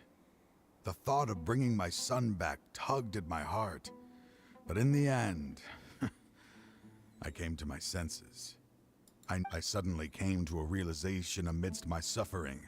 The Court of Desolation, a place that once drove people to tragedy, was still doing so, even centuries later. As long as this place exists, people will recklessly seek it out, just as Mortada did, generation after generation, regardless of the cost. Let it be buried beneath the sand forever. Once the Court of Desolation is gone, there will no longer be anyone obsessed with seeking it out. Die Spuren der Zerstörung, die wir auf dem Weg gesehen haben. That's right. I acted as if I had abandoned my convictions just so that they would cooperate without raising any suspicion. This was the only way I could find and destroy this place. But that wasn't enough.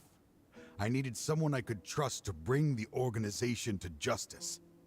The academia forbids the research of the Court of Desolation, so they would never approve my plan in the first place. To add to the problem, the organization is so powerful that they even have members working within the academia. If I wished to destroy the organization, I couldn't just count on the academia alone. So, you pretended to be the one behind all this, as a test for me. Yes. I'm sorry, but now I am assured. You haven't changed at all. You are still as you always were, fearless, and making no compromise. Anyway, this place is collapsing. You must leave now. Wait! Aren't you leaving too? There are still loads of bad guys to catch outside! His fate is already sealed. There is no life left inside him. He is like a candle with no more wick to burn. Der Preis für das Öffnen des Hofs der Trübsal ist dein Leben. You planned it all from the very beginning, didn't you?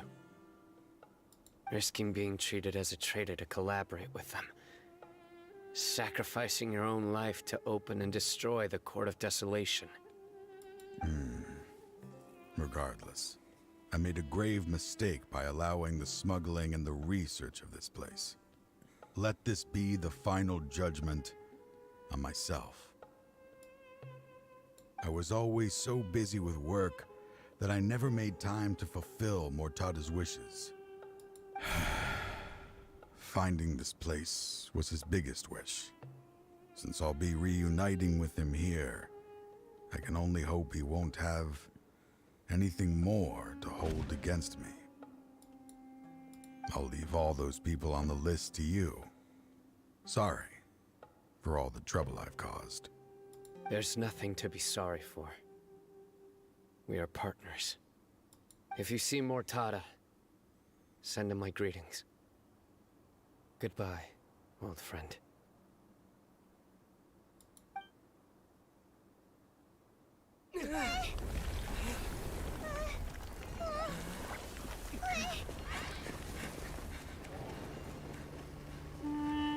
Dad, why are they so strict with me? I'm always the only one who gets in trouble. Just leave me alone! Don't worry, I won't damage your precious reputation.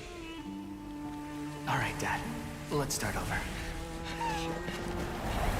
By the way, I finally found an area of research I wish to pursue. Why can't you show even a little leniency? Why? Because we are Matra.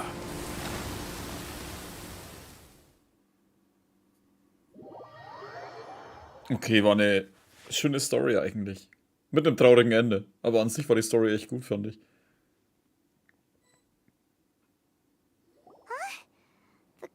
desolation has. Er ist verschwunden. Just as Taj said. Der steht da That noch. place had caused too many disasters and tragedies. Being buried in quicksand is its rightful end. Was ist mit der Organisation? To them, as long as there's more to be made, they will disregard the Academia's rules, whether it's the Court of Desolation or anything else. Their only goal is to make massive profits off of dangerous research. Taj may have set them back with the Court of Desolation, but it won't be long before they continue searching for another target.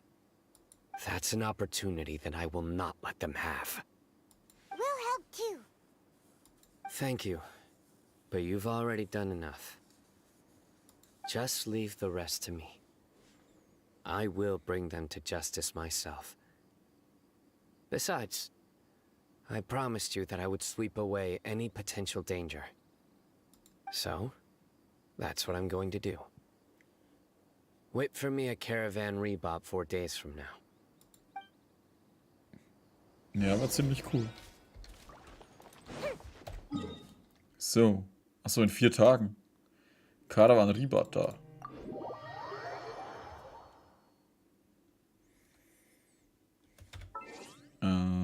Zack. Boah, jetzt doch mal 4 Tage. Irgendwann kommen sie so. Ja, treffen wir uns in 20 Tagen wieder.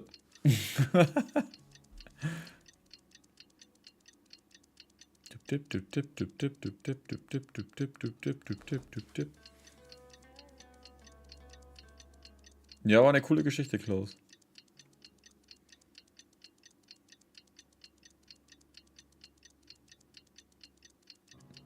Hätte ich nicht gedacht, ey, weil Sido ist so, schwankt bei mir so ein bisschen vom ganzen Ding. Von cool über so dieser typische Kriegskram immer wieder und so. Aber ja, ist schon ganz cool. Und die Story war auch nicht schlecht mit dem Tempel.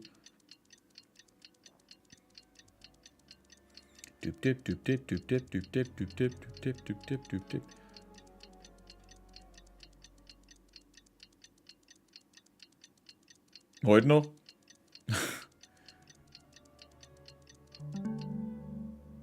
Die Klappspaten rausholen, die Späne wieder ausbuddeln. Ja, eben. Warte mal. Ist es schon soweit? Oh, wir stehen schon genau da. Nabil, what are you doing here? Convicts from the desert are being escorted through Caravan Rebot, so I'm here to keep an eye on things. This should be the last group of them, so I'll be heading back to the Academia once they're cleared. Wie ist die Lage? The last few days have been quite the ride, but fortunately, I can say with confidence that this case is finally coming to an end. At first, the mercenary groups on the list were putting up quite a fight. They made several desperate attempts to cover up the truth. However, Sino crossed the desert and took out their main camp overnight. After that, people on the list started to put pressure on the higher-ups within the Academia. Everyone was on edge, and the case came to a standstill. And? Then what happened? Well, then we received word that Taj Rudkani had sacrificed himself on the case. The news really stirred up the members of our ranks. The Matra then moved together against the enemy. We cleared out the traitors from within the Academia and arrested all the researchers on the list. Some of them managed to get out of the Academia, but still failed to escape. The scattered criminals were captured by Sino all across Sumeru. I even heard that someone was about to escape to Fontaine, but was still apprehended just at the border. Having more than 300 prisoners apprehended for interrogation has definitely shaken things up recently. Is Sino alright? He didn't get injured, did he? He seems fine, but nobody knows the real situation. He brought over 300 suspects to judgment all on his own. Among them were even some of our former colleagues. Not just the criminals are afraid of him. Even we start feeling a little nervous when he's around now. Alter, der hat ganz schön aufgeräumt. But even if we start feeling all self-conscious, thinking if we've done anything wrong, we're still always honored to have Sino around. By the way, are you guys here to see Sino? I think I just saw him walking in that direction when I was on watch nearby. He was walking with someone I didn't recognize, and then before I knew it, they were nowhere to be seen. If you happen to see him, please send my regards. Sure thing, Nabil. You be careful too. Don't let any of those bad guys escape. Don't worry about me. If anything happens, you can find me at the Academia anytime. Ich weiß nicht, ich finde, die hätten den Matra ruhig andere Outfits geben können. Anstatt auch so Akademie-Zeug. Trying to single-handedly bring Deiner. 300 people to justice must feel pretty exhilarating. But I can assure you this is certainly not the best solution. I'm aware. However, I learned something unexpected during interrogation. Apparently, someone had enticed Mortada Radkani into becoming interested in researching the Court of Desolation. Mortada had lived in his father's shadow all his life. Naturally, he wanted to conduct research that would seem groundbreaking and significant. After Mortada died, the organization tried to use Taj's shame regarding his son to add him to their ranks, toying with others' minds, treating lives like dirt, and doing anything for their own interests. This makes me angry. Fine, I understand. This is a type of trap I've been working on which uses plants. Here, take some just in case you need them next time. If thrown into the mud, the trap will grow rapidly and disperse a pollen that has a paralyzing effect. I don't have much use for the traps these days, but maybe you will and can help me collect more testing data. Sino! Tainari! Paimon. Oh, so Tainari must be who Nabil saw earlier. Are you also here to see Sino? That's right. Sino asked me to collect some medicinal herbs to treat a girl named Simin. I also dropped by just to check for any injuries. He seems to be fine physically, but he looks a little more lonely than I remember. And Sino, relax. You don't always have to look so serious, you know? Why don't you play more Genius Invocation TCG? Kale has always been a little wary of you, and your stern expression certainly isn't helping. How is Kale these days? She's grown a bit taller, but her grades could use some improvement. She still made many mistakes on her last test, even after I had marked all the important content in the book for her. After some time, I plan on having her go outside more. It just so happens that I have something she can help me with. Huh? You mean Kale is leaving a Vidya forest? What happened? I've asked her to host some ad hoc lectures to teach the dangers of canned knowledge, as well as how to use it safely. Although we've apprehended all the criminals behind the recent smuggling case, there are many people who are still curious and seek after canned knowledge. So I decided to ask her to work on increasing knowledge and awareness on the topic. Please be sure to keep an eye on her. I will. If anything else happens, the three of you can find me in the Avidya forest. Take care. I've already caught those who were preparing to attack you in secret. Even if some criminals did slip through our fingers, they wouldn't know that you were involved in the case. So you can relax. But what about you, Sino? It's still not time for me to rest yet. Those who died have fulfilled their wishes, but those who are alive must continue pressing forward. I've been thinking about what Taj said in the Court of Desolation these last few days. His words were not empty. People do change, and no belief can completely resist the erosion of time. I just hope my own change will come slowly, so that I can press on a little further. That way, those who see me as their superior, and those who are following in my footsteps, will learn courage from my example, just as I gained courage from my own superiors and my partner. Klingt nach viel Arbeit. I'll be fine. I'm also enjoying my chat with you right now, you know. There are many things I feel better about once I start to talk about them. Many people want to go to the desert to offer condolences for Taj, but I didn't share details with anyone. I'd prefer to avoid revealing the location of the Court of Desolation. One day, I'll gather some flowers that grow in arid desert conditions. And then, I was hoping you'd join me in planting them on the remains of the Court of Desolation.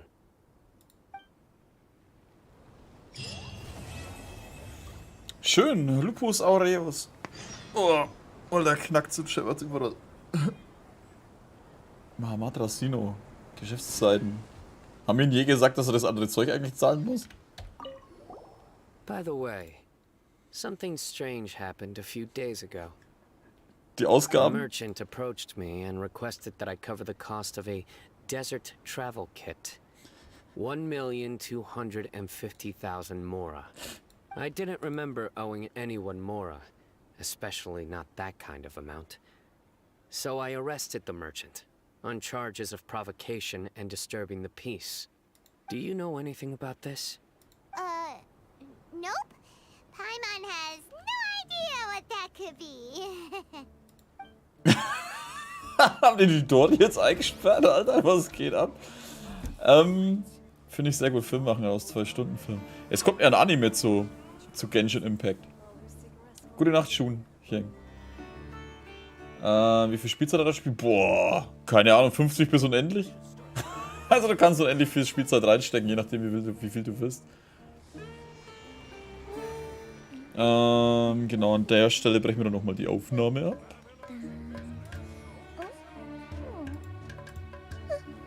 Achso, ja, und noch guten Abend, Mais.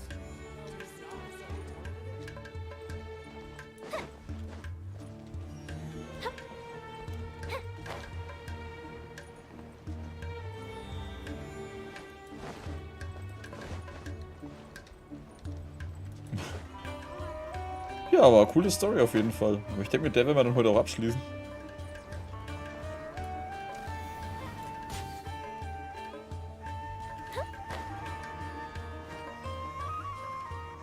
Aber auch schon mal wieder andere Charaktere zu nehmen. Bennett-Ritual, okay, das machen wir noch.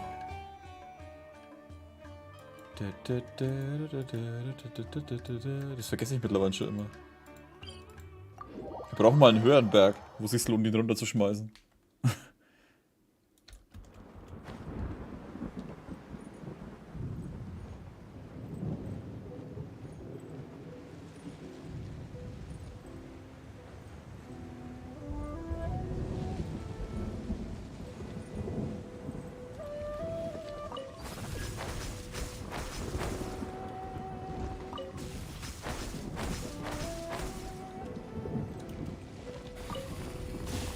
Oh, achso, ja, das geht ja.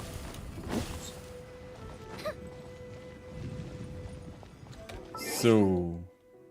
Oh, warte mal, Errungenschaft. Da. Schließe 10 Zeitherausforderungen mit der Vorrichtung blau, okay. Toupet. Raiden tauschen wir mal gegen dämlichen Penner. Ja, ja, Schnauze. Bisschen was davon. Bennett bereit zum Sprung. Keiner mag ihn, alle hassen ihn, ab mit ihm. Und selbst die, wo sagen, ist das nicht so, das stimmt nicht. Oh nein.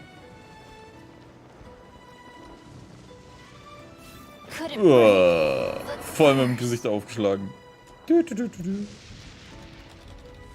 Yay. Bennett down, ja.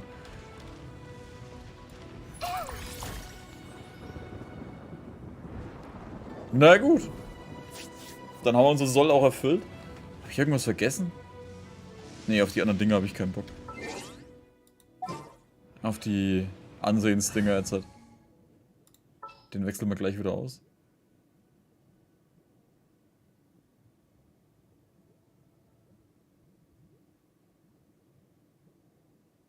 Ich habe heute gelernt, dass er einen speziellen Namen hat, wenn man bei sein Team bei RPG selber zusammenstellen kann.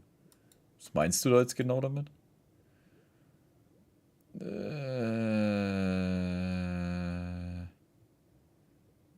Raiden hatte ich.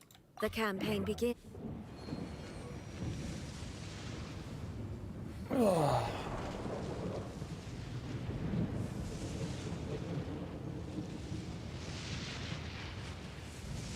Ja gut, dann sehen wir uns. Warte mal, nächstes Wochenende.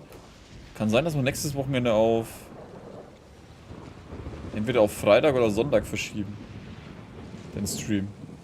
Weil Samstagabend sind wir essen. War das jetzt Samstagabend?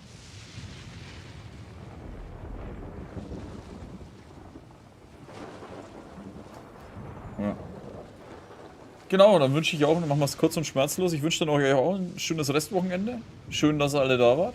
Und die, wo vorher da waren irgendwann. Ich wünsche euch allen eine gute Nacht. Und so haben wir eigentlich. Ah, okay. Und wie gesagt, nächstes Mal ist vielleicht ein bisschen entweder einen Tag später oder einen Tag früher, je nachdem, was noch passiert. Danke fürs Zuschauen, macht's gut und bis zum nächsten Mal. Servus.